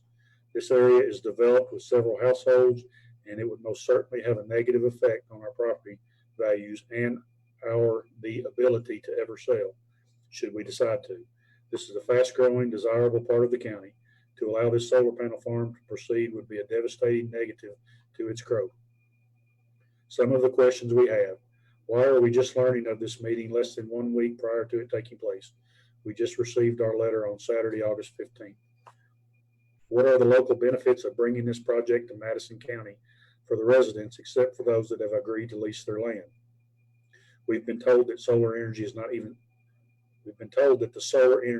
staying in this area. What will this project do for the community economically? Supposedly, they will maintain 5 to 6 employees after completion. That's minimum payroll tax contributed to the county, not enough to offset the damage and value to the adjoining properties. What are the security fence requirements that need to be installed around the solar panels? Will there be a minimum offset from the adjoining properties? Some things to think about too. Most of the land lessors who have agreed to do this do not live on these tracts of land. Some even live out of state. They don't have to drive by and look at these panels on a daily basis like us who actually live in the area. And how would you feel if this facility was being placed on a tract of land beside your home? I ask that you take that into consideration before casting your vote. Your decision will affect a lot more people who will never see any benefit from this than those who would benefit monetarily. Thank you, Keith and Heather Brockman.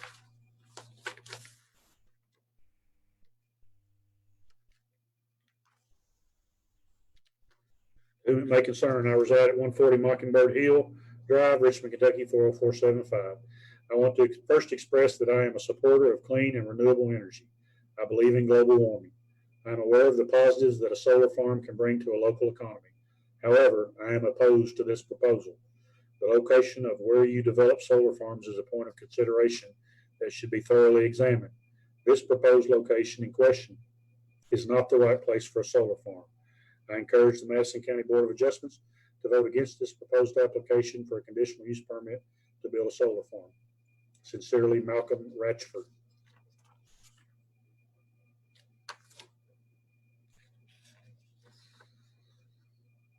I am submitting the following questions and comments to be read and answered during the meeting. Thank you.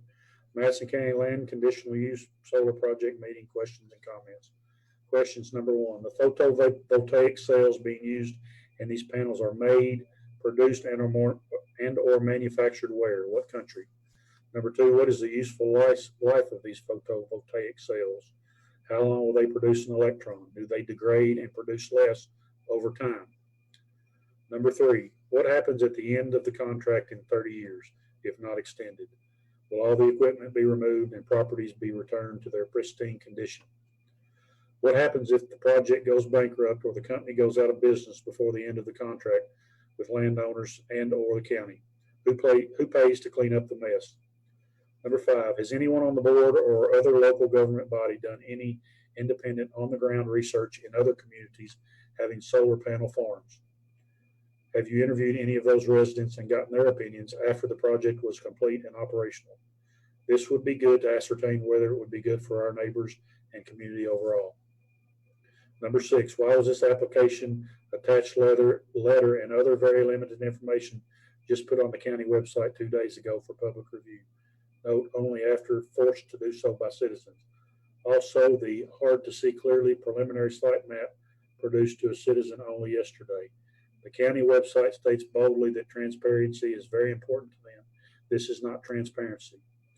Number 7, however determined best to do, considering this an online meeting, by raising of hands or stating yes or no verbally from each member independently. Does anyone on the board or in a voting capacity have a direct or indirect, example, extended family member, property interest in this decision for a conditional use change? Number 8, by raising of hands or stating yes or no verbally from each voting member independently, does anyone on the board or in a voting capacity have a primary home, residence, where these proposed solar panels will be in full or partial view from their home? If so, do they plan to sell and move before the installation begins, if approved? Number 9, what tax breaks or incentives are the county offering to the company? Number 10, what incentives are the county passing on to the citizens who are not landowners being paid to have the panels, but must look at these things every day and have their property values destroyed for the next 30 years? Comments. Number 1, this is a massive project affecting hundreds, if not thousands, in the community. It is abundantly apparent the community is not fully aware of this project's details and scale. Therefore, these agenda items pertaining to solar panel projects should be tabled until such time the community can actually attend the meeting in person and be fully aware before making a decision, especially in the name of transparency. Number 2, this county's government has put a water treatment plant and allowed a natural gas pumping station in our Red House community, even with the public's disapproval. Now this project, largest of all. We believe we've swallowed a lot from our county already. What's it going to be after this? Number 3, Acciona has said in multiple statements that other solar panel projects have not affected property values. Of course they're going to say this. This is a sheer propaganda. Our county government must go do research and talk to actual people living around currently completed solar projects in our state. Number 4, please don't do this to our beautiful county. It's not worth any amount of tax money, and it will only produce about 10 jobs after an operation, or about 28 years of the 30 years. I would prefer to drive on a bumpy county road and do without other things than for our community of Red House to look at these things for the next 30 years. That's Chaz Neely.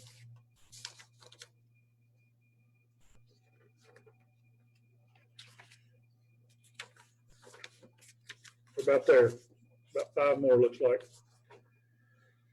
Good morning. I realize progress must be made and things change, but I must express my huge disappointment with the possibility of all these solar panels in northern Madison County.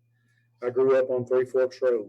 The landscape and view from my parents' house looking towards Red House Road is stunning, so peaceful and beautiful. They have lived there for 47 years. 30 years ago, they endured the development of Cherry Trace and Mockingbird Hill. Then an electric substation was built right next to them. Now, their only view that brings them joy is going to be destroyed too. I can't even stand it. Do you even realize that the landowners who have agreed to this never discussed it with the neighbors who live there and enjoy it? That is terrible. The mighty dollar rules the world, doesn't it? Do you even realize that the landowners who will benefit financially will never have to look at them? They don't even live on some of the properties. Do you even realize that the neighbors that these solar panels will affect do not know what they are even for? That is very poor business right there on the county government, on the business, and on the landowners. Shame on you.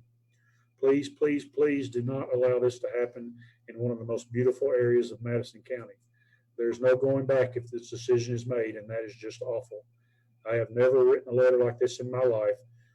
That should speak volumes about the decision to build these solar panels is having on my family and neighbors. I will say I do feel better having typed out these grief-stricken words. Now I just pray that they would do some good for my family and friends. From a 5th generation Madison County who loves her homeland and landscape, Margaret Campbell Hurt. Dear Madison County Planning Office, as a resident of Red House Road, I have several comments and questions regarding the proposed solar farm. I have to admit that I was disheartened to learn that yet another utility service was going to be established within view of my home on Red House Road. I currently have views of the water treatment plant, which does not service me, and the gas pumping station, which does not service me. I now find that I will have a view of a solar farm. Here are the questions that I request to be addressed. How will the weeds, trees, and shrubs maintenance be conducted around the panels? I am concerned that a large amount of herbicides will be used to maintain 1,100 acres. Has a fire safety plan been established with the fire marshal? What are the plans for a vegetative buffer zone? I would expect that this would be required. Number 4, my greatest concern is the final question because this has been an issue with other solar farms. What are the decommissioning regulations that you have established? At some point, the solar panels and their technology will become outdated. Also, the company could go bankrupt. Contracts could change. The site could become damaged. We have all learned from COVID-19 that nothing is permanent. Will these solar panels be abandoned to create an 1,100-acre junkyard? What are you as the board doing to ensure that decommissioning is addressed? As a resident of Red House Road, I am not in favor of the change to allow the presence of a solar farm. Thank you, Linda Coulter.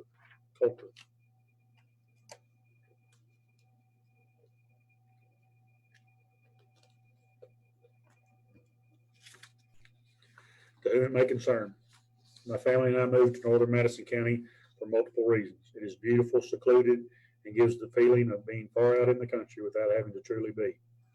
The construction of this project would take away what is so wonderful about living there. It would take away the beauty and seclusion. It would turn the beautiful farmland into a business area and construction zone, which is not why people come to live and raise their families in this unique area. I am mostly concerned about this project dropping the value of my home and the surrounding homes.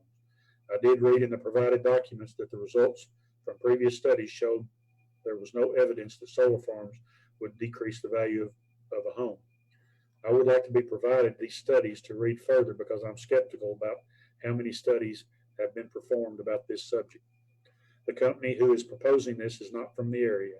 They won't be affected by the decrease in home value, the construction, the inconvenience, or the deconstruction of the beauty of northern Madison County.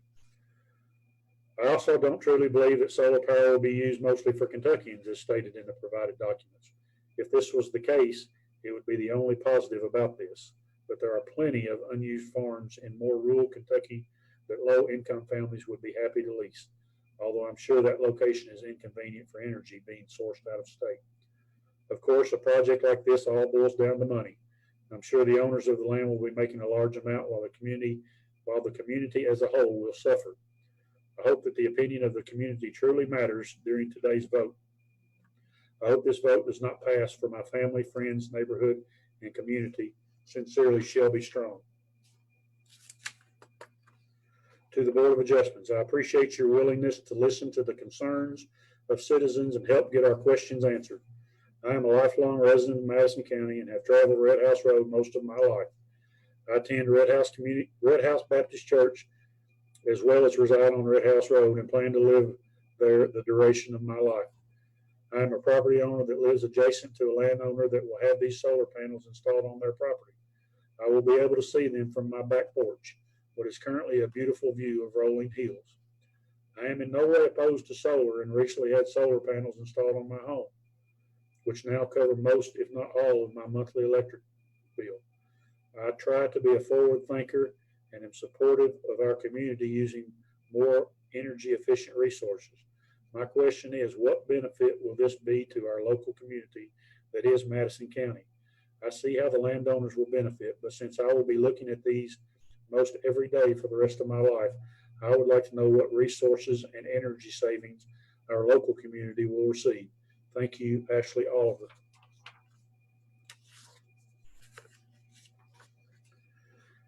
I want to voice my concern and opposition to the proposed solar farms around the Red House area.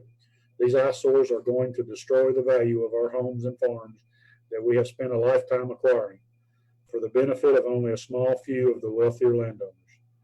I think the issue needs to be tabled until everyone that lives in the affected area can be notified and has a chance to respond. I am totally against this project. Thank you, Jeff Masters. Dear Planning and Development Board members, I am writing in concern over the request for a conditional use permit for a solar energy farm. While my wife and I support the use of renewable energy, we feel that we or others we have talked to do not have enough information regarding the impact of a solar farm. Just because a project is renewable does not mean it might not have negative impact on the environment or those living nearby. We urge you to table this request until information on its impact has been determined and shared with all those that may be affected. Sincerely, Rose and Terry Jones. Last one. Planning Committee and Judge Taylor. I am writing first as a homeowner and second as a realtor. I have lived in Mockingbird since 1997, and we chose our home and neighborhood mostly because of the beautiful country living North Madison County offered, with convenience to our jobs and essentials, which I am concerned will be lost. Even though my home is not directly connected, several of the homes on Three Forks are part of Mockingbird. Therefore, we are affected as the proposed land is less than a mile. Most of my neighbors are highly upset at the lack of transparency during this process and have many questions. My questions are as follows. How will the proposed solar project affect property values? I read into the letter that they would not. Can you guarantee this? Has the committee completed their own research to ensure that values will not be affected? How will the roads be maintained during construction?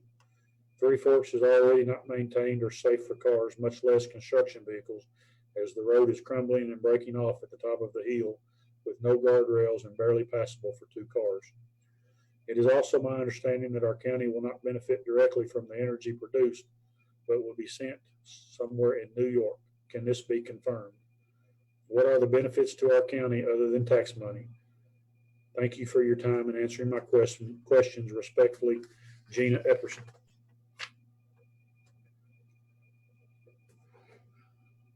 That's all I've got. That's all the public comments that were submitted to the, that were either dropped off, mailed in, or submitted electronically to the email address.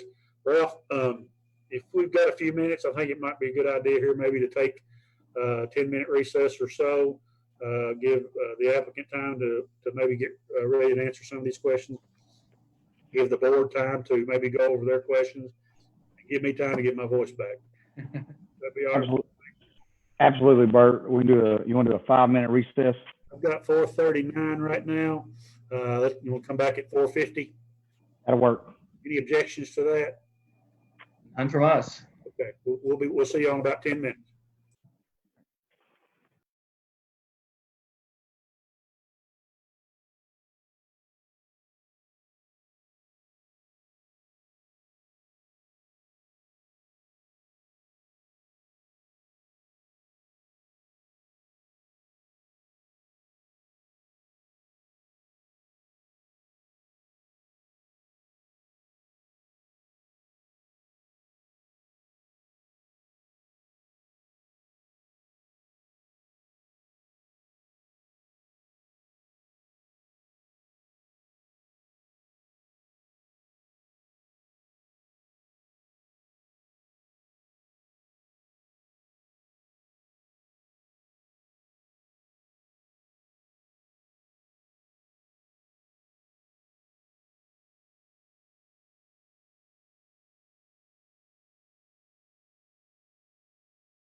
That's exactly what I have on the outline.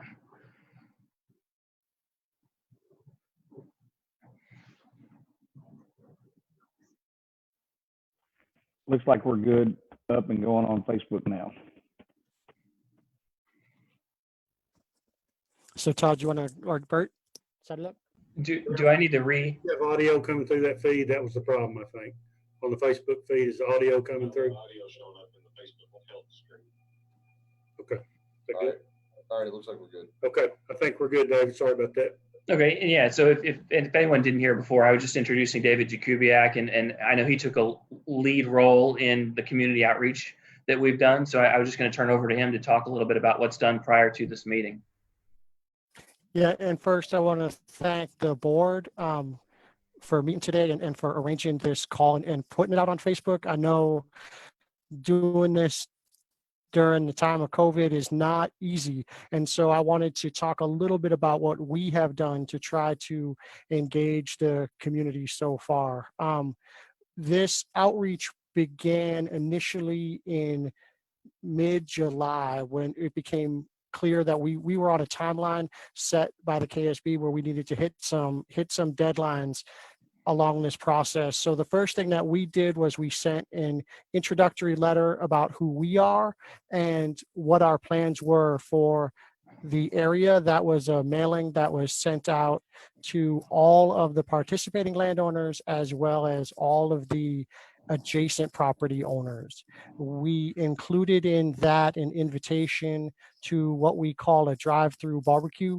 Now, typically what we would do in a situation like this is we would have a real live barbecue, but obviously in 2020, we can't do that. So we hooked up with a local barbecue company and were able to give out some, and then we had a call and a virtual meeting with the adjacent property owners and the landowners. And during that call, a number of these questions came up, questions about things like height of setbacks and property values, who would manage the land, and we look forward to answering those questions with you this afternoon. Following that, we did our statutorily required public meeting. We held a public meeting on Thursday, August the 6th at the Richmond branch of the Madison County Library. That meeting was held live, but due to restrictions, we had to cap live attendance at 25 people. So what we did was we also broadcast the meeting live over Microsoft Teams, and we had a call-in number where folks were able to participate via telephone as well. That meeting was advertised in the Richmond Register 2 weeks before the meeting was held. That is, again, that follows the statutory requirements. In all of these meetings, we shared, as I shared a few moments ago on the Facebook page, we have a dedicated email at Madison County Solar. That's all one word, Madison County Solar at Acciona, ACCIONA.com. And we've heard from several residents and some of the questions that you received today about things like fencing and roadways. I was talking to my engineering construction team just today to get an answer to that question back to someone who had reached out to us directly. So we've definitely been interacting with many members of the community. We've been working to get these questions answered as best we can, and we look forward to continuing to do that. Great, thanks, David. And he mentioned some of the statutory requirements. Well, let me fill you in a little bit about what he's referring to. There's a separate state agency. We refer to it as the Siting Board or the KSB. The full name is the Kentucky State Board on Electrical Generation and Transmission Siting. And this is something that was initiated, I think, back in 2002. That is a regulatory body that's required to act almost as a statewide zoning or consider certain aspects of a project for electrical generation or transmission that is similar to what a local siting board might do or zoning board might do. And it's made up of 7 members. 3 of which are the public service commissioners. 1 is the secretary of the Energy and Environment Cabinet. One is the secretary of the Economic Development Cabinet there in Frankfurt, and then 2 local board members. 2 folks, in this case, it will be from Madison County. And I think one of those actually has to be the Planning Commission director, chairman. So not Bert, but the chairman. And those 7 members make up the siting board.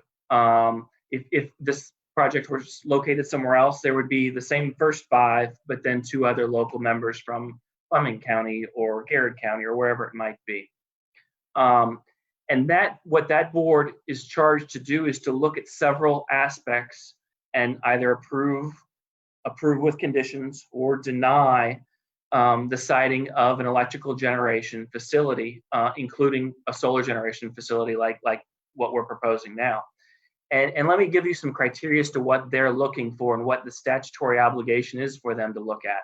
One is scenic surroundings. One is property values, which we've heard a lot about today. One is the pattern and type of development of adjoining property. So is it going to be next to residential? Is it going to be next to industrial? What does that look like? The surrounding roads, and likewise, they always get into traffic. One of the statutory requirements is to look at noise levels. Because of course, with some of these coal-fired plants, there might be a lot more internal generation noise than what we would have on a solar panel. The siting board is required to look at the economic impact of the facility on both the region and the state level. They have to confirm that the project's going to meet all local planning and zoning requirements, which is one of the reasons why we're here before you today. They'll take a look at the setback requirements and specifically what the local setback requirements would be. And they also want to make sure, and required to do so, that the solar facility or any other generating facility has a good environmental compliance history. And in order to do that, our project, after getting your all's approval, is to go and submit an application to the siting board.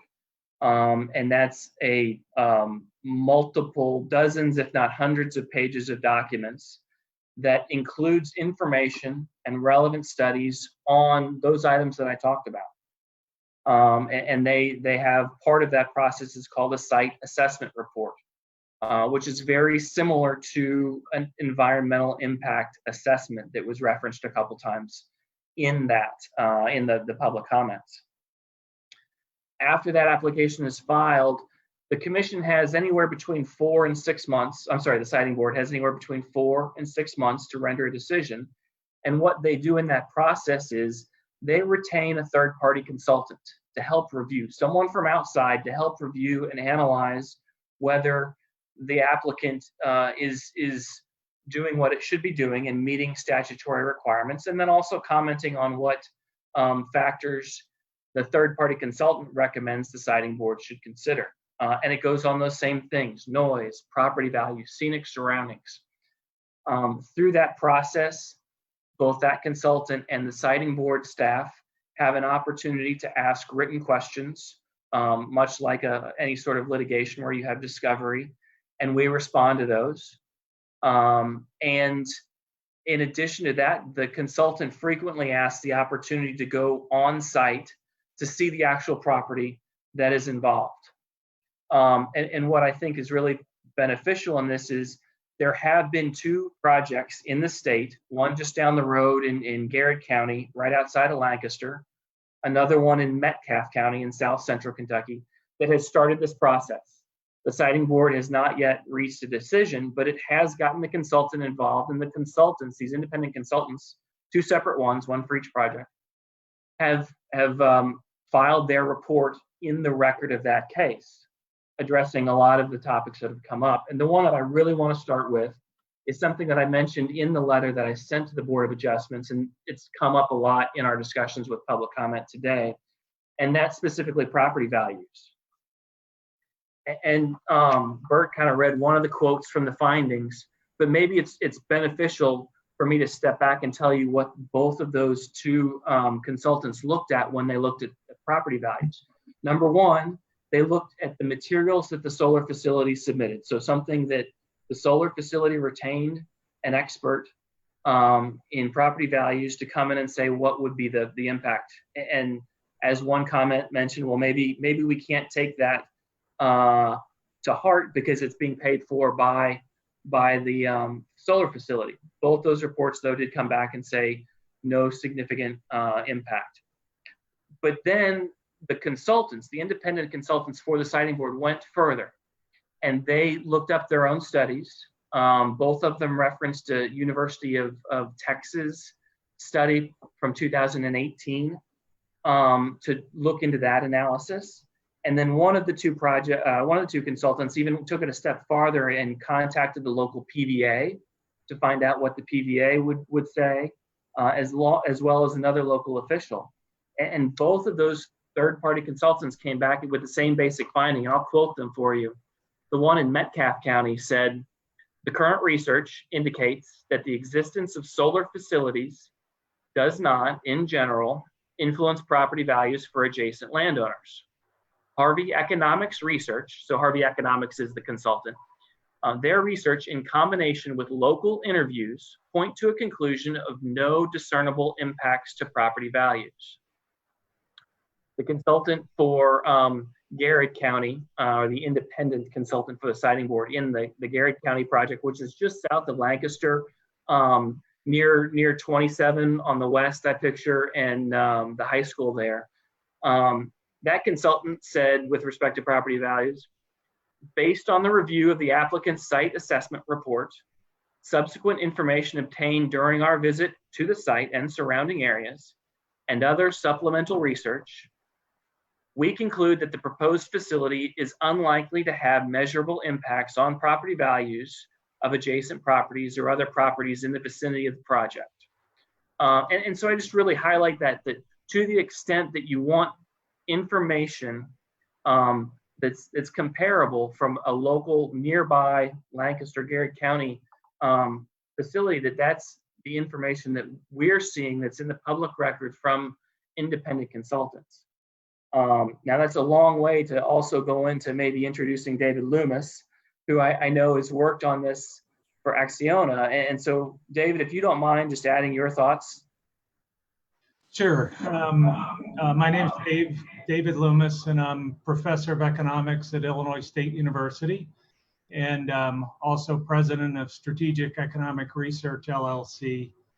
And I have done research on the property values in renewable energy projects. And just to underscore what Derek just said, really when you look at the published literature, where there's, academic researchers or those who might not have a stake in a particular project, there's really no evidence that solar energy projects are going to reduce property values. I know I heard all those letters and a lot of angst over that and concern, but really when we look at the evidence, there's really no widespread systematic reduction in property values when a solar project comes into the community. And there's three ways you can measure that typically. To look at assessed value, you can look at matched pair analysis. You can that a lot of appraisers use. You can look at statistical evidence, economic models that are there, and you can go out and do some type of survey looking at assessors and say, have they seen declines in property values, or people asking for their assessed value to go down due to this. And in all three of those methodologies and cases, again, there's no evidence to support the idea that there'd be a reduction in property values. So I can go into more detail, but I'll try and be brief. Hey, just David, can you confirm to the people that are watching, the reason that you all mentioned Garrett and Metcalfe counties is because the law offices are having interest in those two, and that's the reason y'all haven't mentioned the ones in Shelby County and Harrison County? Well, the reason that we mentioned those two is because they're the only two before the siting board right now. Well, I shouldn't say that. They have gotten to a far enough point before the siting board to get to the report from the consultant. But you all are invested in those two, in Metcalf and Garrett counties, right? My law firm is, yes, in the sense that we're representing. We are representing the facility there, which is unrelated to Acciona. Gotcha. And you're not representing the one in Shelby County or the one in Harrison County, correct? That is correct. Yeah, Okay. I'm not as familiar with those as well. That's correct. All right, thank you. And those are absolutely great questions. I was going to maybe step over and move on to sort of another theme that we've heard of, if there's no objection to that. And that being, I think, safety. Obviously, there's maybe twofold there. One's environmental concerns, the environmental safety, as well as personal public safety of the people living in and around that community and in and around the solar facility. I know Mary, she's done a lot of work on that on the environmental side. And so maybe Mary, if you can comment on the environmental impact and just talk a little bit about that. Sure, thanks. Hopefully you can hear me well. Okay, great. So for first of all, thank you for the opportunity to talk to the board this afternoon. For the Madison Solar Project, on the environmental side, we have undergone and started our environmental due diligence on the project. We have initiated a wetland delineation study, as well as a biological and habitat study to identify any potential impacts to wildlife species on the project. And that it's also including plants species as well. We've already been in consultation with state and federal wildlife agencies. Actually, today we submitted our letter to U.S. Fish and Wildlife Service along with our studies of the area. Acciona is very concerned about protecting the environment and taking steps to protect the environment and actually to improve the overall environment of where our projects footprints lie. So we take a strong stance to do everything we can to not impact wetlands and to improve the overall environment on our projects. Some examples for that could be including pollinators to increase the bee population on the project. We also will use native seed to plant underneath the equipment. And that's in order to, so not using like rock or riprap. And that also helps protect stormwater runoff as well, and also improves overall aesthetics of the project area itself. I think one of the other questions that was raised was any type of impact or harm to the environment by the specific projects. Solar projects alone will have very little impact to the environment. Some potential impacts may be due to transformers that contain mineral oil. You may have some minor releases associated with that, but measures are taken to comply with EPA regulations, specifically SBCC regulations that require ongoing inspections of equipment and reporting. So that's how that is addressed. And yeah, I think that addressed all the environmental issues, I believe, that were raised today. Mary, there's one here.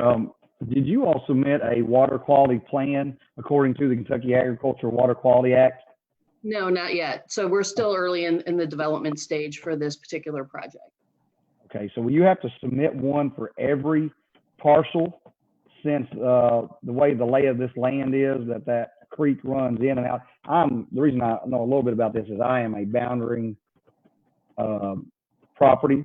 Mm-hmm. And so I was just curious to see, because I know there might be some drilling and there might be some moving of land, and us as farmers, we have to submit that water quality plan yearly and keep it on file and up to date according to the, I don't know if you're familiar with the Kentucky Agricultural Water Quality Act. It was passed back by the Kentucky General Assembly in 1994. Okay, yes. So we're still, like I said, we're still in the early stage and process. So if there's any interaction or reporting that's needed that we need to provide to individual landowners as a result of the disturbing the land, obviously stormwater pollution prevention plans to reduce runoff and impacts to local streams is extremely important and will be followed with best management practices in accordance with the state permits. Yeah, and I think that's the important point there is that to the extent that the permits are required, we still have to comply with that. So the KPDS stormwater runoff, to the extent there is that during construction, we have to comply with those regulations and obtain the permits before proceeding forward with the project. Yes. So I was going to kind of maybe shift gears. I mentioned, there was a lot of discussion about safety, environmental concerns, and then maybe some just personal safety issues that maybe we can help address. And maybe that also extends into a little more discussion on what the infrastructure is that will be there. And I think Kyle Gerking has definitely been involved and very aware of some of these types of issues. So Kyle, if you can maybe comment on some of that.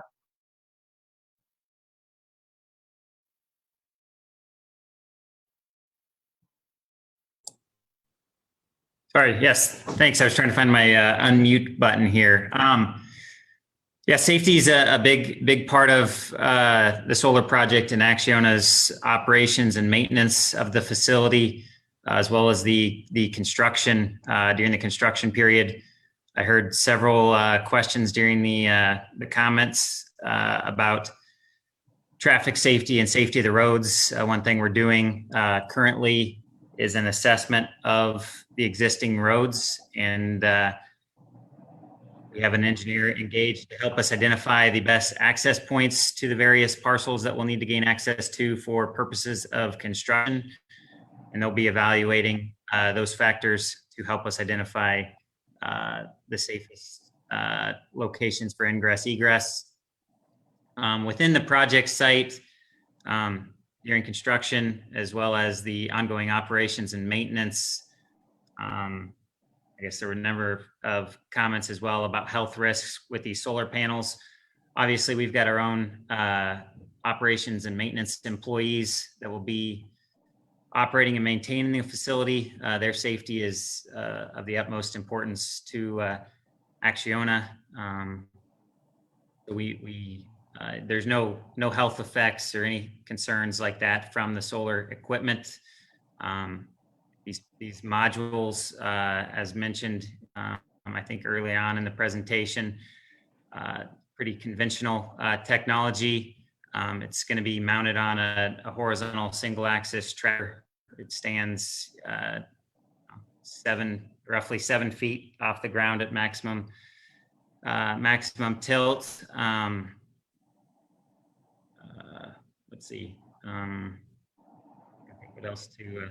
EMFs were raised. EMFs, electromagnetic fields, are not typically a concern for solar panels. They're more.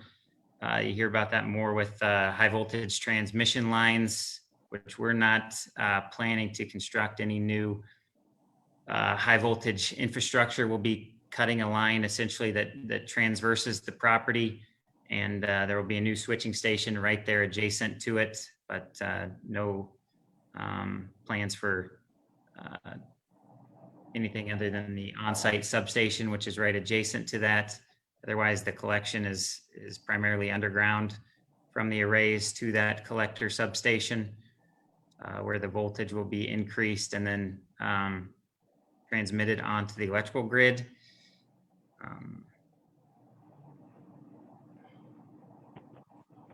Hey, Kyle. Hey, Kyle, you were talking about the underground part of it. Have you all coordinated with Kinder Morgan and Tennessee Pipeline with that easement of those two gas lines coming across through there and seeing what your all allowability is to handle that with the ground and above ground and below ground? So that's part of our, I guess, as Mary kind of mentioned, in the diligence phase here, we're doing the boundary survey currently. So we'll go out and we'll gather all that utilities information. And we will take that into consideration during the design. And with those private easements for those pipelines, we will contact the owners of those if we have crossings of their facilities and get essentially consent or crossing agreements in place with them to allow us to run our cables across their pipeline easements.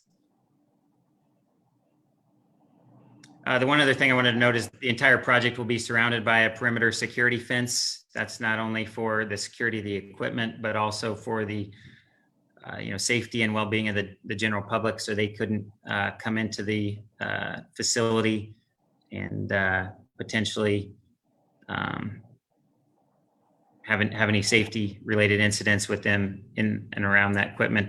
This is an electrical generating facility. There are risks with it, but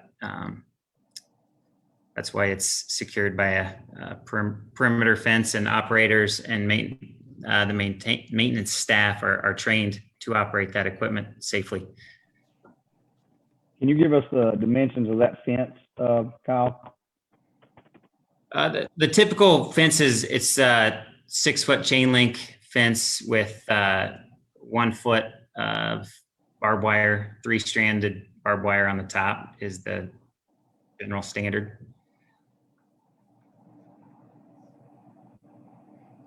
And am I correct that the National Electric Safety Code actually requires that? Kyle, do you know? It is required by code. That's what I thought. And maybe while you're off mute, you can also comment on the glare aspects. I know there were a lot of comments about glare. Sure. On glare, I guess solar panels are designed to absorb sunlight, not reflect it. That's how they convert the sun's energy into electricity, everything that's absorbed within that panel. So typically most panels these days are covered with some sort of anti-reflective coating, which helps the glare issues. It also helps the performance of the module so that you get higher efficiency, more electricity generation from the same surface area.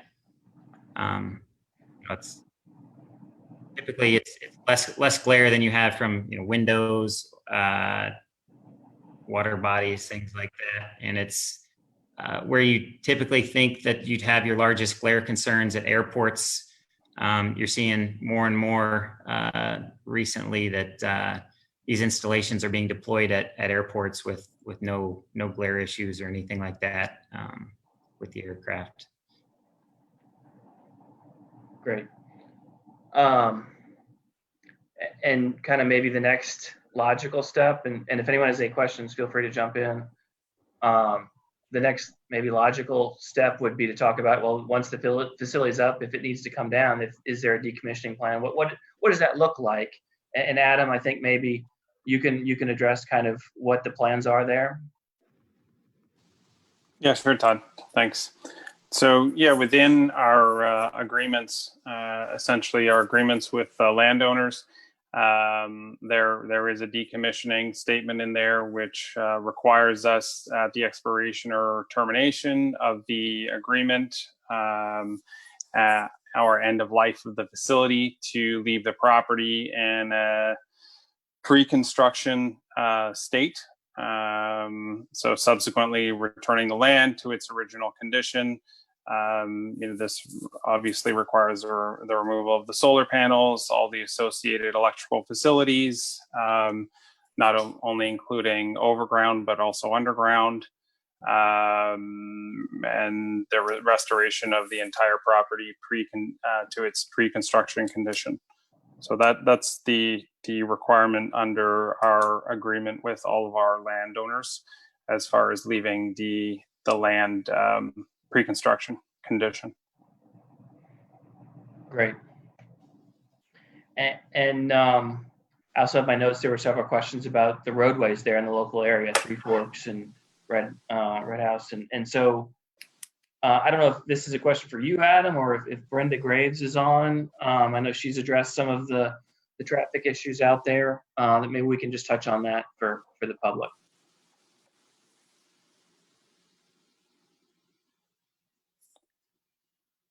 Sure, Todd. I'm not sure if Brenda's on, but I'll pick it up. So as Kyle mentioned a few minutes ago, right now we're undergoing a study with a third-party consultant to look at all the possible entryways to the facility during construction and subsequently in operation. So that's an assessment of all the roadways, all the traffic, and obviously we have to submit a traffic plan when we do go for construction.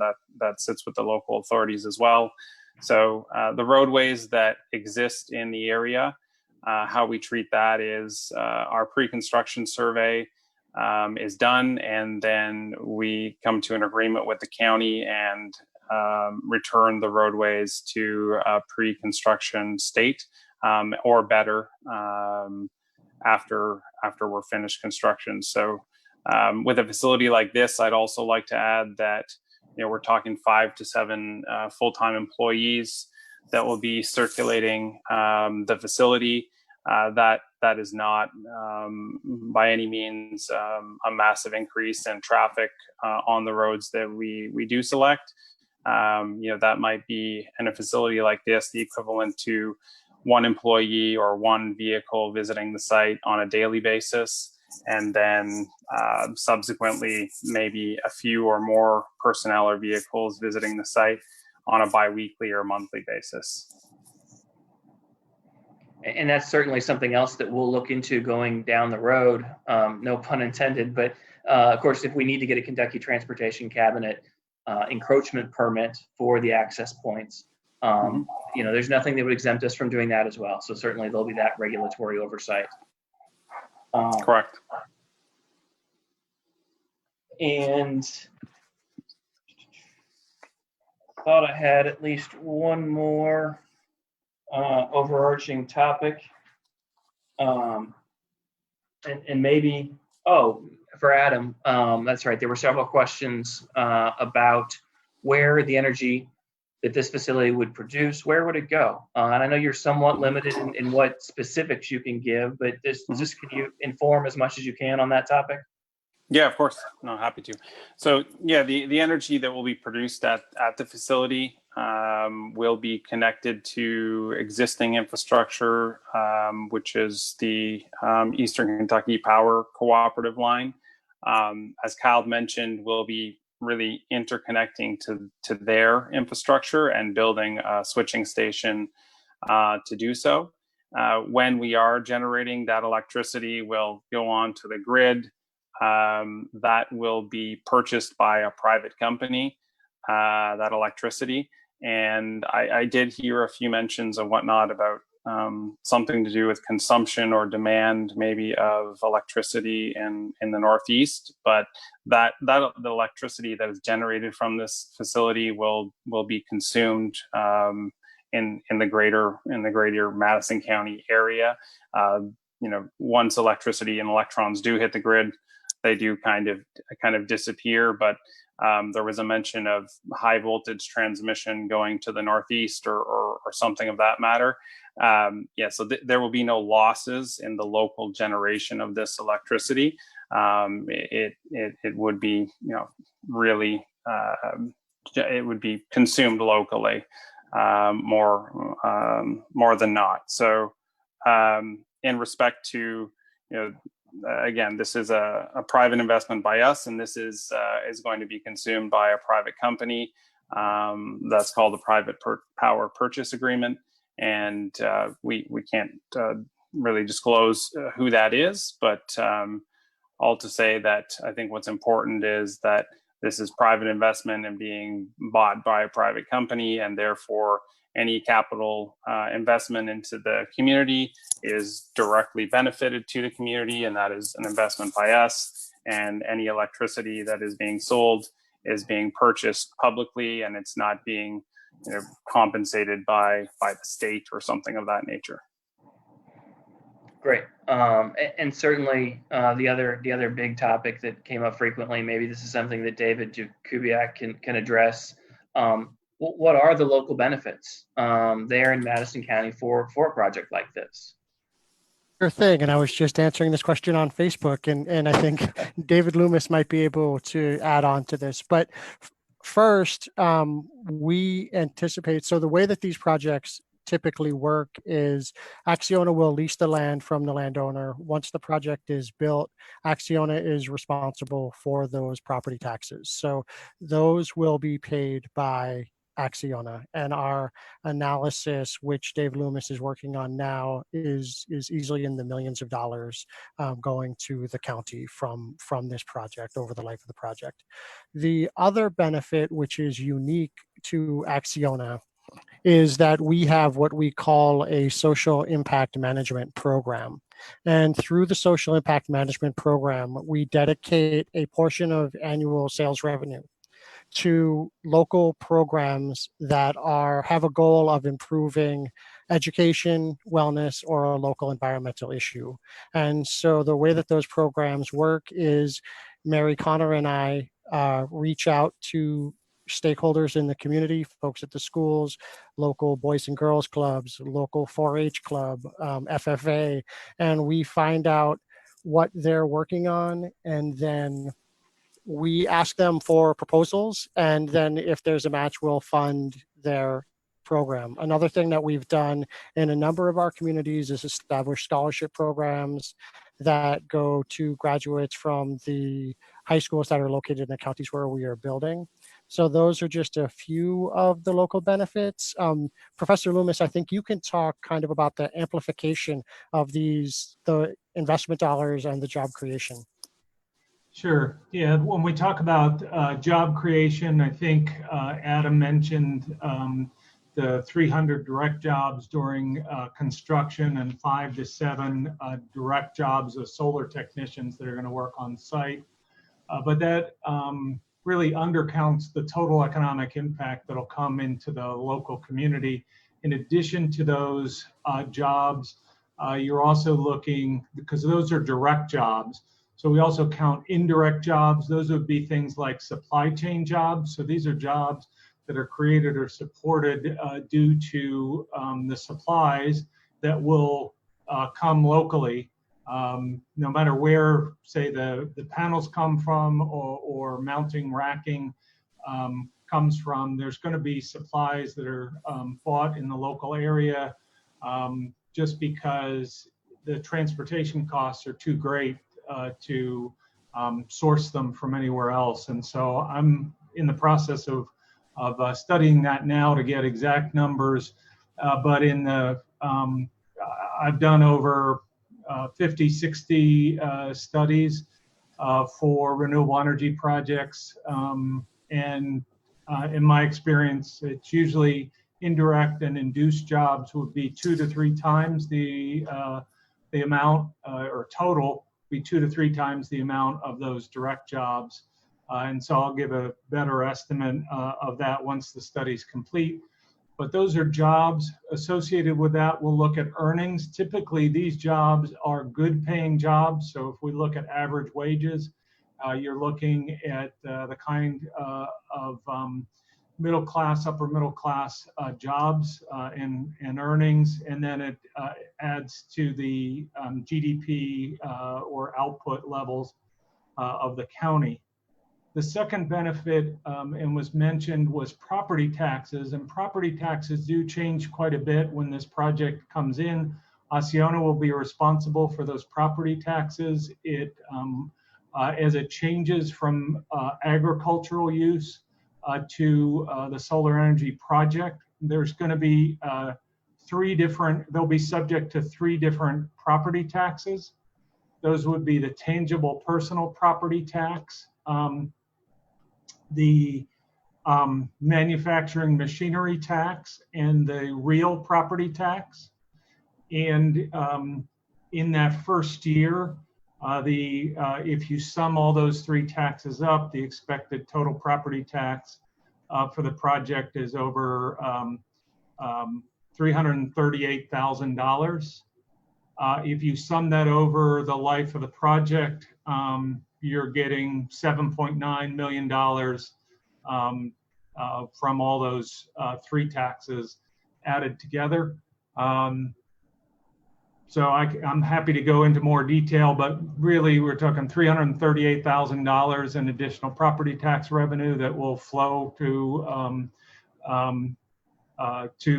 benefit everybody. That can go towards lowering other people's taxes or enhanced services. So it really does benefit the whole community. And then it was mentioned that only a few people get those lease payments. But I do want to point out that from an economic standpoint, those lease payments then go to further enhance local economic development in the community. So it will go, as that money gets spent, some of which will get spent in the local community, maybe some of it will get spent outside of that. But that's another thing that we'll capture in the model to say how much of that gets spent in the local community and what are the jobs that are created and supported as a result of that injection of lease payments to the community, and how does that spill over to everybody. So jobs, property taxes, and the impacts of these landowner payments all go to community benefits and enhancements. Yeah, that's definitely great. I'm sorry. No, go ahead, please.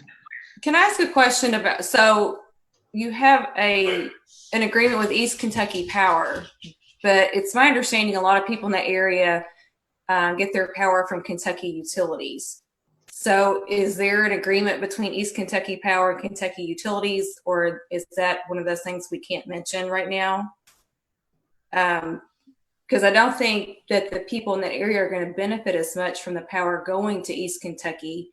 I know we're getting these, property taxes and different things like that. In addition, you mentioned the social impact programs that you have.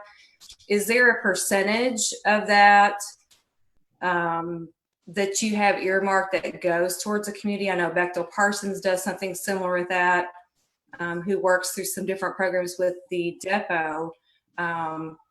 And there's a large amount of money that's going through our county, but I'm not sure how much of it is actually coming back to benefit some of the residents of our county. Sure. It's Adam here, Angie. I'll try and address the first part of your program, and then I'll pass it on to David Jakubiak after that. So the East Kentucky Power Cooperative mention is that they have an existing infrastructure that they own. The only agreement that we have with them is an agreement that we interconnect to their existing infrastructure facility, and then we produce our electricity, and it flows to the grid and through the grid from there. There's no financial, arrangement, compensation of any kind that happens there. If that answers your question.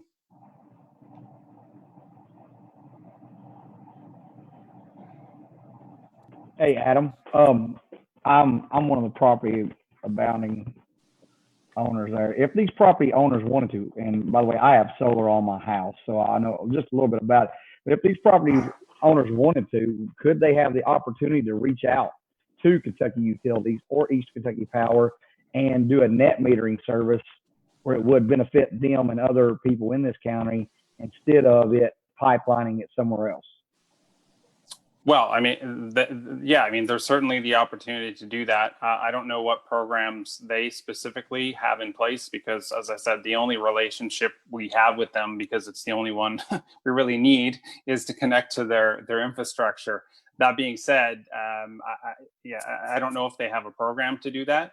I mean, what I mentioned earlier about that's something that we're willing to help with for sure, in order that local residents see benefits like that. Look to a residential solar program or something like that, arrange for that type of thing locally. We obviously have all the expertise and knowledge to make that happen. And then David, again, will address that further for you, for both of you, talking a bit more about our program and answering your second question in regards to how that funding mechanism works. Gotcha. I would just hate to see this project, go to like Carolina Solar Energy of Durham, North Carolina, where Turkey Creek, your all's other project, and Glover Creek is going to. I would hope that we could find a way to keep it in the Commonwealth of Kentucky and not let other subsidiaries, you know, from other states get on it before Kentucky had an opportunity to. Gotcha. Okay. Yeah. Okay. David, do you want to try and address Angie's first question and subsequently Oliver's with some context on the social management impact programs? Sure, but I'm going to go, I'm going to start last and move over to first, if that makes sense. Sure. I know that we're very limited in what we can say about the PPA negotiations, but yeah, I can say for sure 100% we are absolutely hoping that we can come to an agreement with a company that is doing business right there in the Commonwealth. So that is a concern that we hear loud and clear. To the question of social impact management, I wanted to invite Mary Connor back because she is the one who does the numbers on this. But my understanding of how that works, Mary, is that once a project is operational, we look at the annual budget of that project, and then we project out annual revenues, and then from there we take a set percentage, but that can I don't know, we take a set percentage. So yeah, so I know it gets a little confusing, David. So so I'll try to hopefully explain it so that Thank you. makes sense. So there's actually two aspects to our social impact management plan. The first occurs during construction, where a specific percentage of our construction costs is allocated towards social impact management projects. So with that, we work, as David was saying before, we work very closely with local stakeholders to find improvements that we can make within the community that really have an impact to the community. Every community is different, all the needs are different, and so we really want to work closely with local stakeholders to find out what's going to be impactful for the community. After construction is completed, as David alluded to, we take a percentage of our annual gross sales. And that percentage of gross sales then is allocated towards an annual social impact management project or projects. We'll work with schools, other local stakeholders, as David was saying, 4-H clubs, things like that.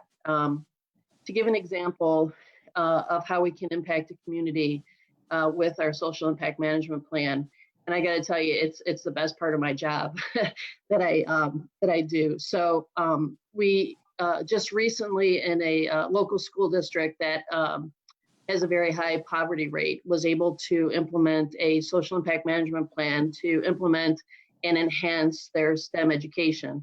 So that they're one of the ranking school districts within a large state. They were extremely excited, and they stated that they couldn't do it without our involvement. So we're here to stay. We're here to impact the community for the life of this project going forward. Hey, Mary, you're talking about the social impact and local stakeholders. Help me understand then on the Turkey Creek side of it and on the Glover Creek side of it, how come you couldn't find any local stakeholders to buy in and you had to get with the solar group out of Durham, North Carolina and go that route and get them to be subsidy owners? So those projects are not our projects. We're not involved. Acciona is not involved with those projects. So our only involvement is with the Madison solar project, not with the other two solar projects. Gotcha, but the law firm representing this is tied into those other projects. So Turkey Creek and Glover Creek has been also represented by Sturgill Turner, and they are the owners and subsidiaries of those two projects are Durham, North Carolina. Is that right, Derek? Yes, and just again, my name's Todd Osterloh. Sorry no, you're fine. It's confusing, and I don't. I understand why you would say that. We do represent the Turkey Creek project as well as the Glover Creek project, but they are completely different. And I honestly, I don't know the details on where, if, what the PPA that they have it, and what non-disclosures, even if I did know what non-disclosures might be there. So it's just completely a separate entity and not related to Acciona. Okay, thank you. How long is the construction phase expected to last? Yeah, it's Adam here. It's we're anticipating about a year in length for this size project in our experience.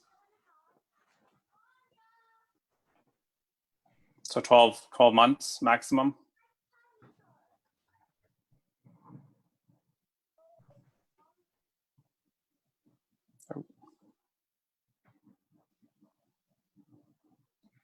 Oh, Ms. Barnes, you might be on mute. Yeah, I think so. Is there a product service tax on top of the other tax revenues that are generated? Dave Loomis, I'll kick that over to you if you. I don't believe there's a product service tax that's paid by the generator, so Acciona wouldn't be subject to a tax, but there are lots of taxes on the retail end when it gets sold. So they don't get paid, so when you consume the electricity as a residential, commercial, or industrial customer, typically there's lots of taxes that get added on to your electricity bill, but those don't get paid for by the generator. They hand it off to transmission lines to a generator. Then the end user of electricity pays use tax on that end of things, if that makes sense.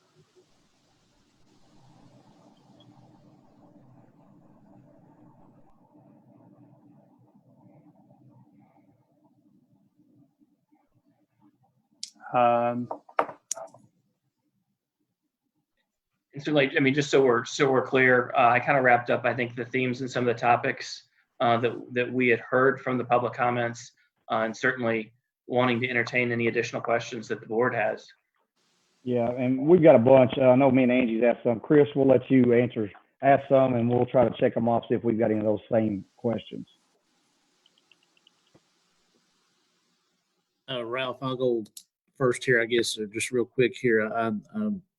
I guess a lot of the folks are, in my concerns here that I'm hearing too from these comments too is, I'm a farmer and concerned about, number one, the size of this project in Madison County, and 1,100 acres is a lot of farmland being taken out of production ag, and most of these are cattle farms, and so I just was concerned about the size and then how many. I guess what I would like to see, I guess, is a map of the location of these panels.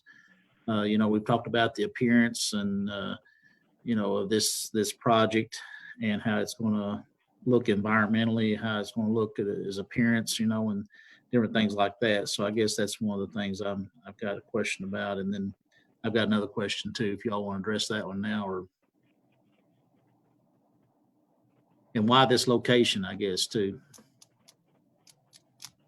Yeah, I'm happy to address those. Not a problem. Why this location? That's one that we often get asked, and really it comes back to a couple points that I guess intertwined with this, which is we do an analysis. One of the top level things we do is an analysis of existing grid infrastructure, which in this case is, we've mentioned them a few times, the Eastern Kentucky Power Cooperative have a line that when we do a study, an engineering study on that line, so we know that at that point on the line, there is capacity for us once we do construct the facility to interconnect to it and generate, and that existing infrastructure upstream, downstream will be able to receive that generation because you can imagine, or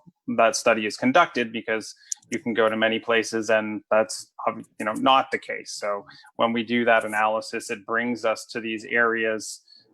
That's the first layer, I would say, that we go through to say, hey, if we wanted to generate something in Kentucky, then where are the available points that will allow us from an engineering perspective for this to actually happen. And then subsequent to that, when we know that, we submit what's called an generator interconnection request to the operating authority of the greater area, which is called PJM. And then we go through a process with them where they have to approve all of that. But the basic study that we do at the beginning tells us that that's a point on the grid which is accessible and which will receive the quantity of electricity that you want to generate at that point. So that really gets us obviously to quite a macro area. And it, in this case, in Madison County, in this area, it's accessible. The power cooperative owns that infrastructure, and we put in this request to interconnect there, and that's how we get to that. But another point is, this is a long development cycle. I've seen a lot of comments on Facebook and hearing everyone saying, this is the first we've heard of this and whatnot. That's definitely, not our intention. COVID and whatnot aside, this is something these projects are 1, 2, 3, 4-year development cycles. So, from the first day we walk in the community and we go and we knock on someone's door and we ask them if they're interested in leasing land and all of those things, we've been in the community doing that, not intentionally hiding from anyone, just been there and getting that land secured and going through that process. Subsequent to that, so we need buy-in from landowners, and then we come in and we have also, we've approached the staff of county and EDC and groups like this at the state and the county level early on. So we're talking, quite some time ago. I don't know, it might be even back a year now when that initial type of consultation and comment happens. So we go in early. We spend a lot of time, energy, and money up front before we go into a community to make sure that, this is somewhere where we think will be well received and that there'll be ultimate benefit to the community. So it is a very complex process, and it does take a lot of time, energy, and money. So we want to make sure we think we're going to make an impact, a positive impact to the community, not in reverse. So hope that addresses your questions. What determined the size of this, and why is it? This seems to be a very, very large project. And then another concern, I guess, too, is it's about a mile from the Eastern Kentucky, the Robert Martin bypass, too, and then there's so many residentials around. Just seems to me like you'd want to get in a more remote area. Mm-hmm. Yeah, so I mean, if you're just connecting to the grid, if the grid is the number one reason your location, looks like it would, I'm just curious as to why. Sure. Again, yeah, I can address that further, Chris. Not a problem. So, I understand. So size of facility. Well, the reality is we're obviously a large international renewable energy developer. There's costs and scales of economy when you're building any type of infrastructure, and there's a threshold that makes sense to do that. Sure. We need to build a certain size facility in order to sell the electricity to the type of customer that we provide to, the large multinational commercial industrial type of customers, in order to operate and produce goods in the U.S. at competitive pricing for the market. They require good pricing on electricity, and they're the ones that are demanding from us this electricity. It's that another driver. I'll answer your question again in several ways. Is why? Well, we have requests, as David alluded to earlier, in Kentucky proper from multinational companies that operate in Kentucky, and similarly in other states, that they want this electricity and they want it generated in Kentucky. So that's another reason that gets us down to where we are now. Addressing your really macro question about, I understand on the grid, but why right there on the grid? That's a bit more nuanced, and but in the same way, it's not. I mean, there's points on the grid where there might be things like a substation at one point, a substation at another point. There's only a mile or 2 miles of difference between those 2 points. If you get outside of those 2 points, then that analysis you've done on the grid changes drastically. And so, it really can get that nuance that you're between those 2 points. And that's the point that you need to interconnect in order to generate that amount of electricity at the grid. If that makes sense. Yes, sort of. Sorry, I've tried. You're fine. You're fine. No, I think that's got most of it, I guess, somewhat covered, I guess. And I guess another question too is and we've kind of bounced around away from this, I guess, but what happens if, and I'm in business, I'm in the banking business, I see stuff going on all the time, and I'm sure everybody else does too, but what happens if and forgive me if I pronounce the name of the company, Aconia, goes bankrupt? What happens, like if it happens during construction? What's going to protect the landowners? What's going to protect the county in case something just happens and there's a disaster area there? What's there in place to protect the landowners? And not getting into details of the contract, but what's the community? As far as the effect of that, what's in place to protect, I guess, the landowners and the county. Yeah. So the decommissioning aspect I referred to earlier, during construction or the life of the project, if there's a bankruptcy and whatnot, then the participants in the project as landowners are covered under that clause in their agreement. If you're speaking, as you said, you're in business and whatnot. We're a large multinational company. The last thing that we would ever think would go wrong is that we're going to go bankrupt and whatnot. But I'm happy to entertain that thought because that's always there in business.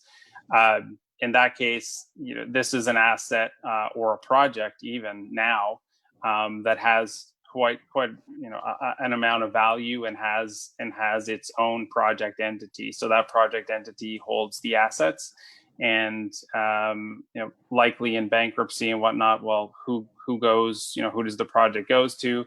It goes in eventuality to a credit holder. What in our case would be the long-term debt or something of that nature on the project. And so the bank would be the owner, like in most cases of any asset when there's a bankruptcy. And in the case of infrastructure like this, it has value as a project, and it holds value as a development asset or a semi-constructed asset and or an abandoned asset during operations. So those assets would be, the bank would not likely hold on to it. They would sell it to probably someone similar to us, and they would continue to operate or construct the project. It's I've seen it happen before. It's a big industry. It's a global industry. It's not just the renewable energy industry. It's the energy industry. So you can imagine that we've seen these things happen before. And I'm sure, as you said, from a businessman's perspective, some people are always looking for something that's distressed. Todd, I know Chris was talking about Acciona as the company, but can you confirm that this is AUG Madison Solar LLC? So if AUG Madison Solar LLC filed bankruptcy, it would not affect Acciona as a corporate, correct? Well, somebody there from the company may be able to describe the corporate structure a little bit better than me, but you are correct in the sense that the applicant here is AUG Madison Solar LLC, which is a corporately distinct entity, subsidiary, I guess is the appropriate word, than Acciona. That's correct, Todd. That's a correct representation. And all of our projects globally are held in that form. They all have to have their certain project entity for many reasons, including tax reasons and other than that. But yeah, I mean, all project entities are held individually at the project level and all the assets, and they are then held by ourselves at the AUG level subsequent to that. So then, Adam, can you confirm that if AUG Madison Solar LLC went bankrupt, Acciona would not be affected? No, I cannot confirm that. Okay, thank you.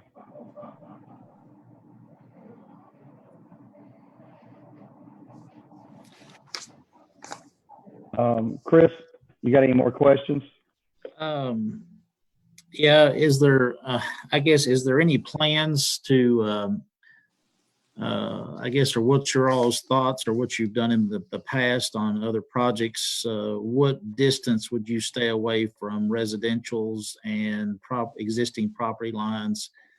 I know what our Madison County zoning regs are, but what do you all normally do customary? And then what do you all do as sort of an environmental buffers, trees, some kind of natural barriers to protect against glare, noise, lights, whatever. What do you all do there? What's your normal customary things to do there? You might have covered that, but I might have missed it. Sure. I'll address that, starting with the setbacks. So from a setback perspective, yeah, I mean we know obviously what's already on the table here from your local setbacks perspective. We build these facilities all over the world. Setbacks vary everywhere. There are hundreds of thousands of facilities built in the U.S. And obviously many other states, not necessarily Kentucky. Kentucky's on the front end of growth of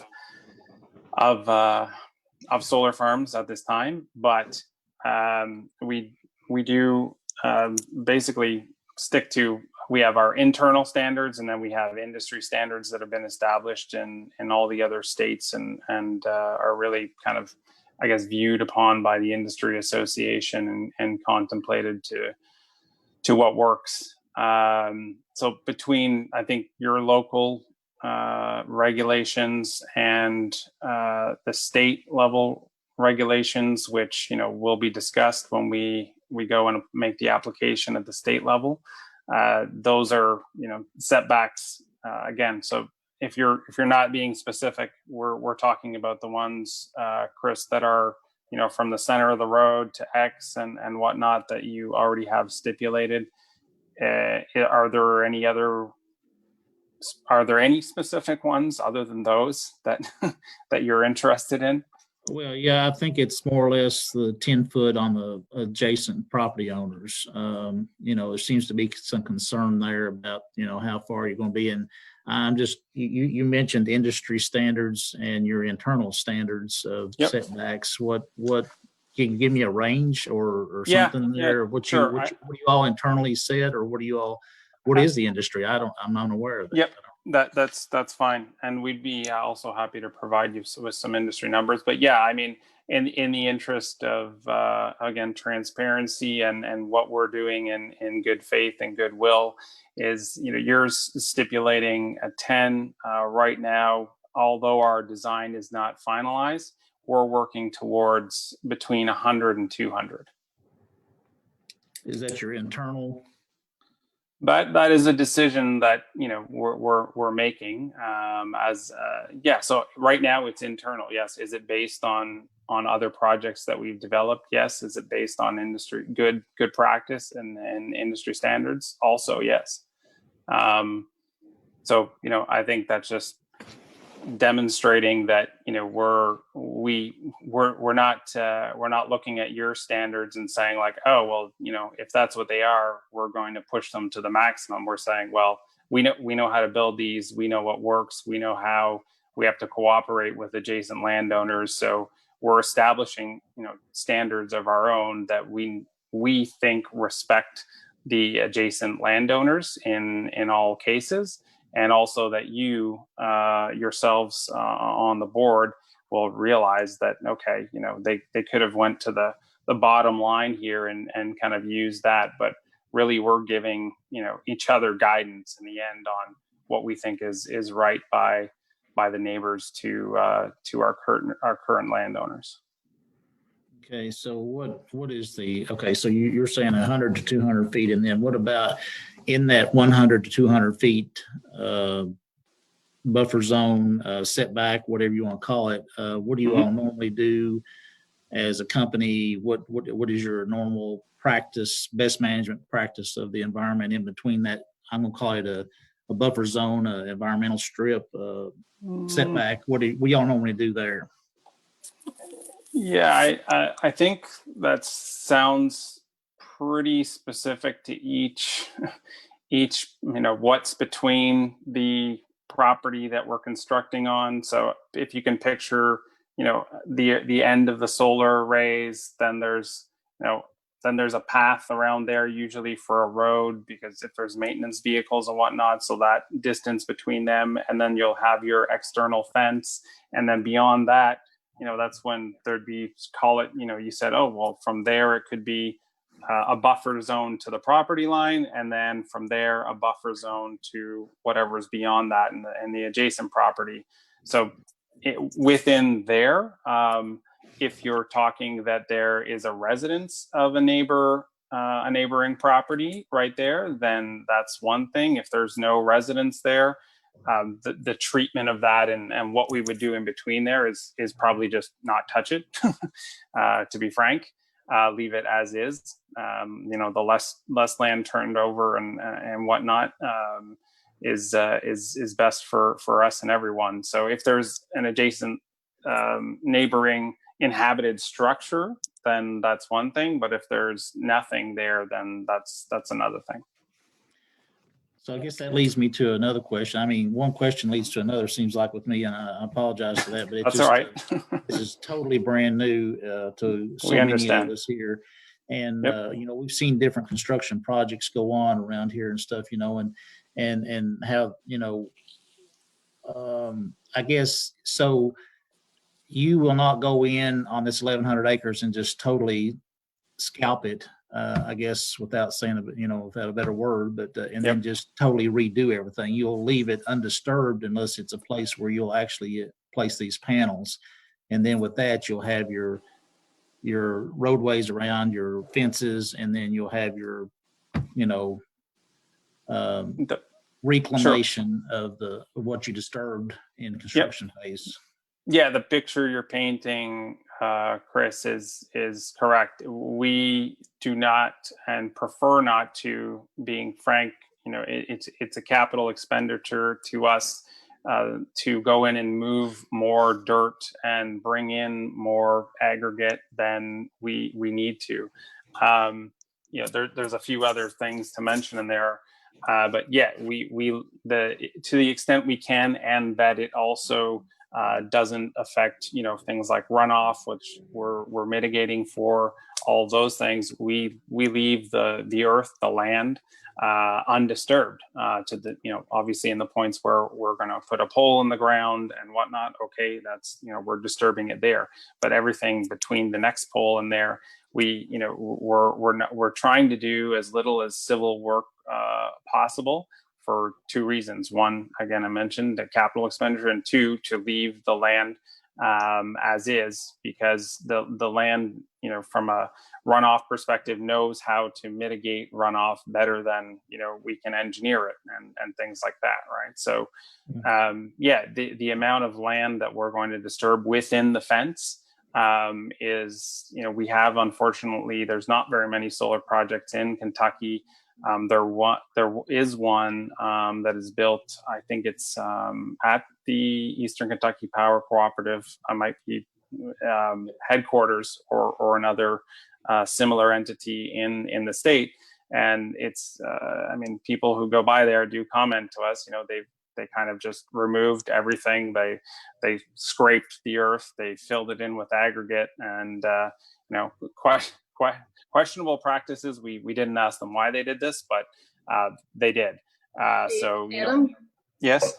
I'm sorry if I could just jump in just to, Sure. to kind of add on to what you're talking about. So one of the things we also do as it relates to our layout and how we try to protect the environment is we look to place the panels so that we could avoid, to the extent practical, to not remove any trees. And the reason why we do that, so you would think that obviously trees would be bad, right, for a excuse me, for a solar farm, because they would be casting shade on the panels where we wouldn't be able to receive the sunlight. But the trees, we try to leave the trees in place and to minimize the removal of them from an environmental standpoint. So obviously, tree roosting bats are extremely important, and their populations are dwindling. So we work very closely with U.S. Fish and Wildlife Service to ensure that we have minimal impacts to the bats' habitat. So I think that's a good example of how we try to minimize impacts during our layout and our construction process, as well as trying to maintain as much topsoil as we can, because obviously that's going to help us with the plantings of the vegetation around the panels as well. Thanks, Mary. Yep. Thank you. So, Chris, I don't know if that leads to another question. Well, I guess I don't want to take all the time. I'm sure other people's got other questions, but it may be similar questions. You mentioned this fence around there, and it's kind of dictated, I think, maybe by the powers to be, I guess you might say. But the height and whatever, you say it's normally a chain link fence. Is it, you know, a big silver, you know, what I'm thinking of chain link fence, you know, is it going to be more natural colored or dark colored to reduce glare and without, you know, a big shiny, you know, razor wire fence, you know, or whatever, you know what I'm saying, you know, around a penitentiary institution or something, you know what I'm saying? Is it going to look like that, or is it going to be more, you know, I've seen colored chain link fences and things like that. So I'm just curious about what, you know, we've talked about the height and stuff like that, but in material, but what are you thinking there? Or what do y'all normally do? Sure. I mean, I can talk about things I've seen and we have done. I mean, to the extent, you know, we can get feedback and input on what the fence looks like. If it's, you know, reasonable from a cost perspective, okay, we don't want it to be shiny. You want it to be, you know, anodized, so it's dull. It doesn't have any reflection, something like that. I mean, we get it, especially if it's in someone's view. You know, I've seen the woven kind of plastic or whatever it is between them when it's near someone's view or whatnot from the residence. So it kind of, you know, blocks from that as well. I think the point is with this, your question is, so yeah, we told you, you know, the basic height and whatnot and why we need a fence, but in regards to your input and feedback on what that fence could look like, and why we would, you know, change it from the norm in an area where it could affect a neighbor in their, you know, what they see and what they want to see or don't want to see. We're here to take that feedback from you and work directly with the landowner to kind of say, like, here, this is what it could look like. You know, it could look like this or could look like that. Yeah, we're more than happy to do that. Okay. It's reasonable to, you know, we think that's just a reasonable ask. We're putting in the infrastructure anyway, so, you know, why not try and I guess fit it to the appropriate use or you know, view case from the adjacent landowner's perspective or from the community's perspective. And one more, and I'll let somebody else have the floor. I just, the building that you're proposing to construct, it seems to me there's going to be a building at 2046 Red House Road. Can you elaborate on that as to what it would look like and what its purpose is and the exact location of that? Sure. Yep. So that will likely not be the location. We were required by the Kentucky Siting Board to essentially pick an address early on during the time, just as a part of a submittal process. So that it is highly unlikely that is where a building will be. The building that we will have will be an operations and maintenance building. That building will be located at the project site. I think we tried to, Chris, if there's you have the package, identify it on one of the maps. We are in early design stage. We can't tell you that is where the facility will be right now, 100%. We're trying our best, to work with you early on and identify these kind of things to let you know, at least, we've already thought about it. This is one possibility when we look at the roads and access points and whatnot that we know in the county already.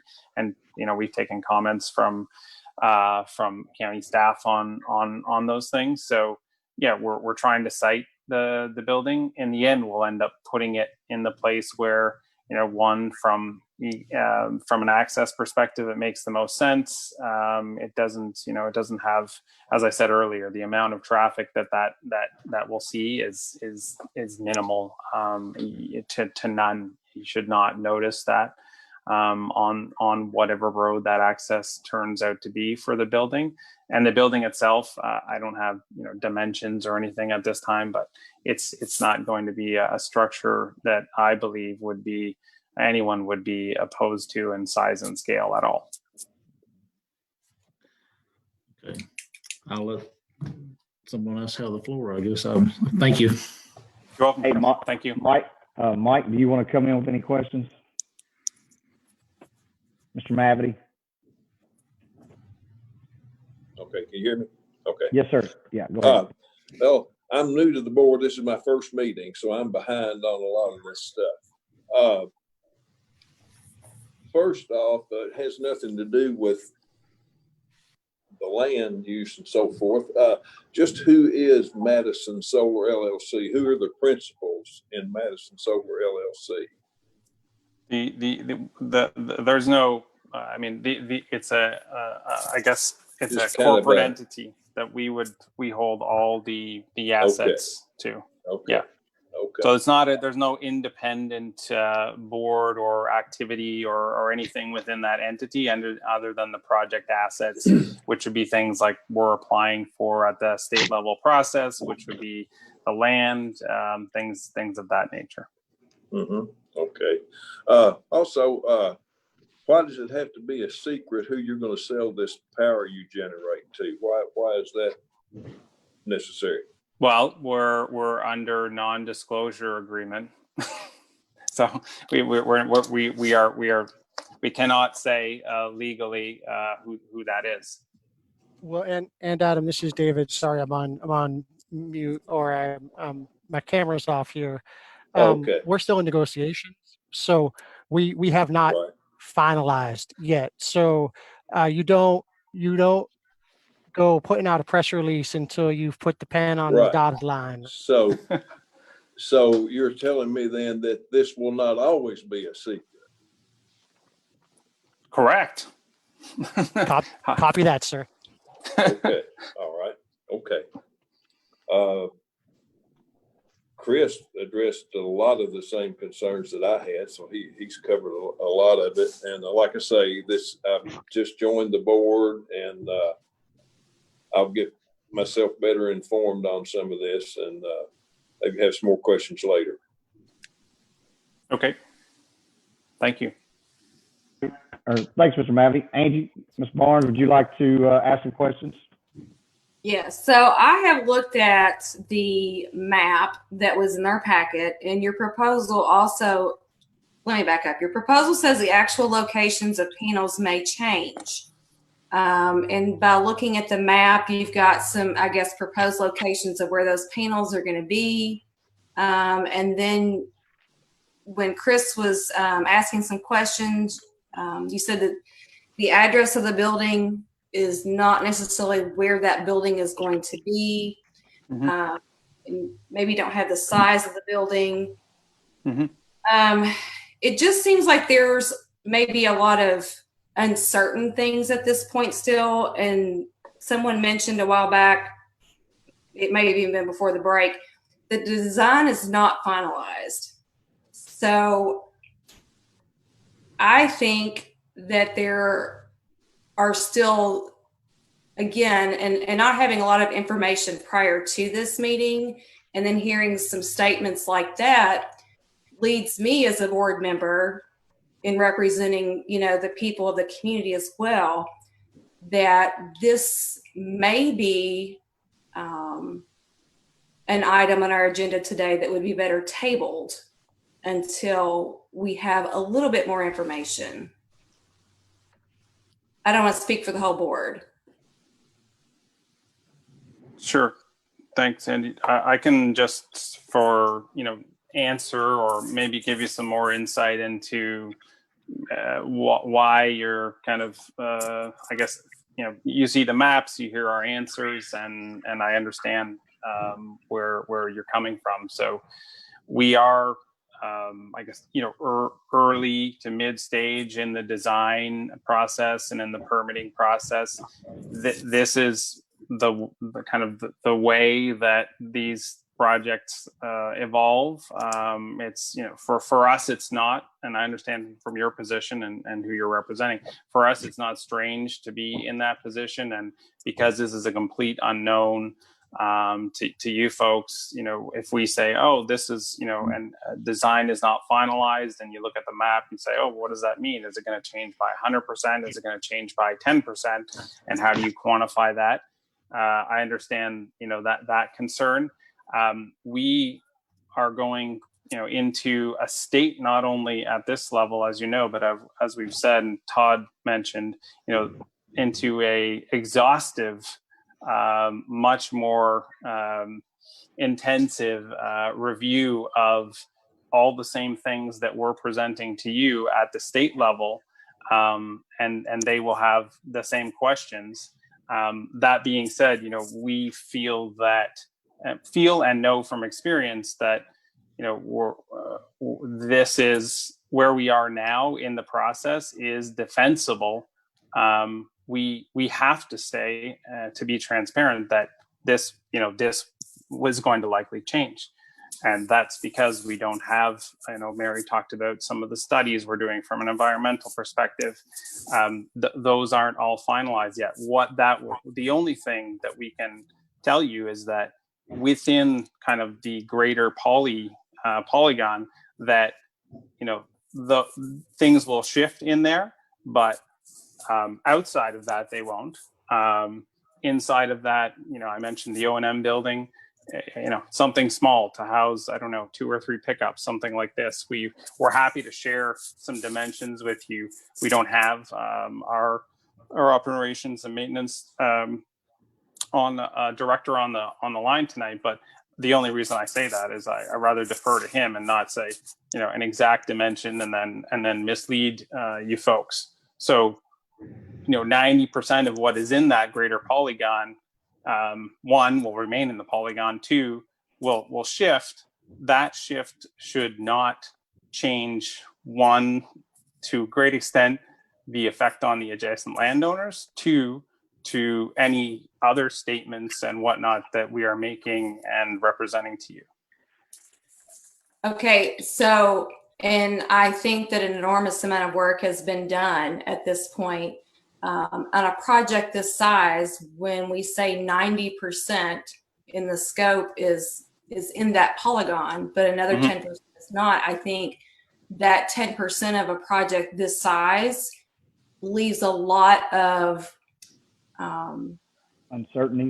uncertainties and clouds for our people who maybe are in this community, or for myself as a board member. I think that there are a lot of opportunities in this project for our county, but also some, like you said, uncertainties probably as well, just that would like a little more time to process and sift through some of that 10% that's not there. I, as a board member, would like to make a motion that we table this item on the agenda. Hold on just a second, Angie. We'll go with that motion here. I just got a few questions before we do table it, because we are in a public forum here, and I know there's people watching, and they want, as many questions answered. Adam, you had stated that this structure could be built anywhere. Well, I've talked to one of the leasees, and he says that his lease specifically says there will be no structure on his property of the lease. So if we already have one property owner saying they're not going to build a structure on my lease, is there a chance there could be multiple property owners that don't want this structure on their section of it? They just want the solar panels. Then we've got ourselves in a hiccup. I'll try and address that. I don't think what were you meaning by a structure? The O&M building you're talking about. Okay. Yeah, sure.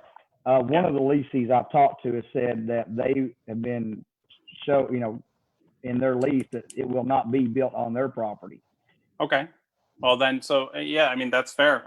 That's quite possible. So I guess, we can't represent any specific landowner or many specifics of anyone's lease. But what I can tell you is that each of the landowners, obviously, at their will, negotiates these leases with us. They decide when we're negotiating the lease what they will or will not include, allow, and anything else you would do in a contractual negotiation on their property. So that's a possibility. Absolutely. Okay. Next question real quick is, where are your panels being produced and made at? The reason I ask is I have solar panels on my house, and my solar panels are made in Jacksonville, Florida. So I know where they're coming from. I know the materials where they're coming from. And I think the people that are watching want to know where this material is being made and where it's going to be coming from. Sure. Yeah, that's quite fair question. So at this point, as we're discussing, we haven't decided on where or the manufacturer that will be supplying this project. We're a bit too far out to start that type of activity in this project. When we do go out to procure these panels, we'll be looking for, things that are the best price and whatnot. I think an easier way to answer this is from a global manufacturing capacity, if everyone doesn't know or assume this, most of the manufacturing capacity for solar panels is in Asia or Europe. There are definitely solar panel manufacturers in the US. For right now, at this moment, for example, the amount of capacity in the US is not able to keep up with the demand in the industry and the industry growth. And that leaves us in a place right now where the greater majority, or if not all, of the solar panel manufacturers in the US are sold out. So the ability for large companies to go out and procure solar panels in the US to supply to large scale capacity, and the amount of capacity that companies like us and other companies are building in the US is not an option. So does Acciona not have a vendor for solar panels in the US currently? I cannot say. I'm not in the procurement department, but okay. We'd certainly be happy to let you know if we do have one as a vendor. That'd be great. One of the biggest concerns that a lot of people has voiced about here is research. And with previous projects, we like to do our research. Can you give me a name of a current project that that Acciona just finished within the state of Kentucky or within the United States, so we can reach out to them? Sure. David Jakubiak, I'll pass that one to you. Sure, yeah, I can definitely, I'll put you in touch with our lead developer of a project that came online in Cameron County, Texas, last year in December. And that we have another project actually being built there right now. So I can absolutely do that. Okay, so David, you don't have any in the state of Kentucky right now. No, sir, we do not have any projects in the state of Kentucky. Do you have any bordering the state of Kentucky in case of some of us members would want to go to a site visit? The closest to y'all is probably here in Illinois. Okay, and what is the name of that project? That is Echo Grove. It's a wind farm So, where we've been for more than 10 years. Okay, so that's a wind farm. What about a solar farm? We have one solar facility right now. It's outside of Las Vegas, so it would be a fun junket, but I don't know if it's possible. So right now you don't have any other solar farms except for the one in Nevada, correct? Yes, sir. In the United States, that is correct. So the state of Kentucky would be your second solar farm in the United States, is what you're confirming. Well, the timeline, we're moving one forward in Illinois. That'll probably be likely to be ahead of Kentucky. So it would probably be 3 or 4. Okay, can you give us some context on that so we can reach out to those also? Sure. Yeah, that and that's also in Stevenson, LaSalle County, Illinois, and I can definitely make that happen. Greatly appreciate that. Absolutely, sir. I was writing down, as a farmer, Chris, I'm surprised Chris didn't touch this, but Mary had said there wasn't no herbicides going to be on these grounds. I just want to get confirmation on that because there's a lot of livestock farmers that live around these farms. And so you all will not be using any herbicides or any treatments of that on any of these solar farms. So I don't think, hopefully you can hear me. Yeah. I don't believe we made the statement that we wouldn't use any herbicides. We're still, and obviously we want to use the minimum impact to the environment. We're currently looking at a variety of different methods for vegetation management, including mowing, and also the possibility of sheep grazing as well within the project area. So obviously the application of chemicals and the use of sheep in the area would not be a good idea. So I can't say none at this point, but we're still working on our vegetation management program as far as what the long-term aspect of it's going to be. Okay, thank you, Mary. My last question, I'll be done, I promise. These people that have a lease on this farm, are they allowed to grow any other crop or raise anything else on this farm once they're tied into this lease, Adam? Yeah, sure. No problem, Oliver. Yeah, so I mean, they possibly could if they had arranged to do so with us in their lease terms. I don't know. I can't think of anyone offhand who did, nor would I really be able to disclose that. But we do give that option. I mean, and again, it's a bilateral agreement, and so it's a negotiation. If they say, "Hey, I have 100 acres, but I want to continue to farm 50. Can you only build on 50?" We agree to that. We write it in the lease, and that's how the lease is formed. So, depending on the farmer, if that was their pursuit and they wanted to continue to do half and half with their land, then that's what they would have written into their lease. Okay, thank you, Adam. Right now, I just feel that we don't have enough information to make a decision today, and I believe my other board members agree with me that we don't have enough certainty. We're in the middle of a pandemic, and only 1% of the population is dealing with this, and we're not at 99% here. So I believe we want more certainty, more information that we can research. And so at this time, if I could get a motion to table this. I think Angie's already made that motion. I'll second that, Ralph. Chris Cooper. I'll second that motion because I agree. that we need more time to research this project because it's not only a decision for today for Madison County, but it's going to affect many generations, and it's going to set a precedent for other solar facilities in Madison County and maybe even the state of Kentucky. So, All righty. I second that motion to table it today. Call the roll.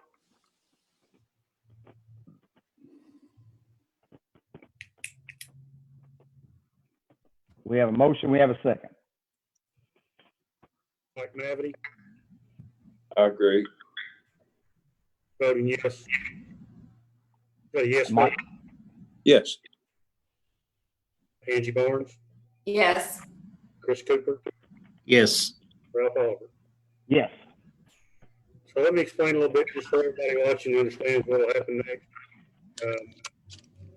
This item will come up board's next meeting. About a month.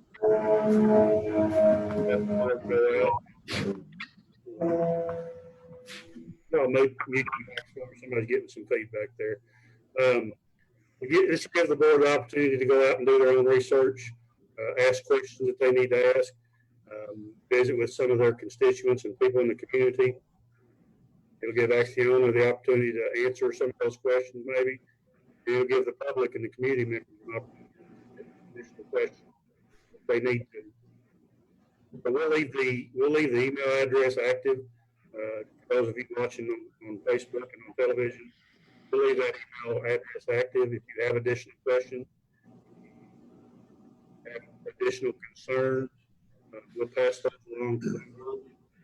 The board can do their own research and come back at the next meeting and hopefully make a decision. So that'll be the process going forward. There won't be an additional public hearing, but there will be an opportunity to have questions answered between now and the next board adjustment meeting.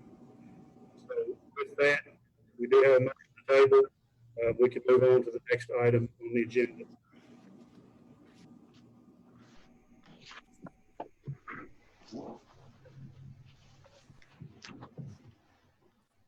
I'm sorry, I was muted. Bert, do we have any new business?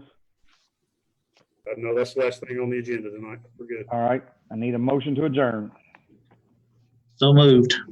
Need a second. I'll second. Call the roll. Angie Barnes, Yes. Mike Mavety, Yes. Chris Cooper, Yes. Ralph Oliver. Yes. Thanks, everybody. Thanks. Thanks, everyone. Thanks For your time. Mhm. Appreciate it.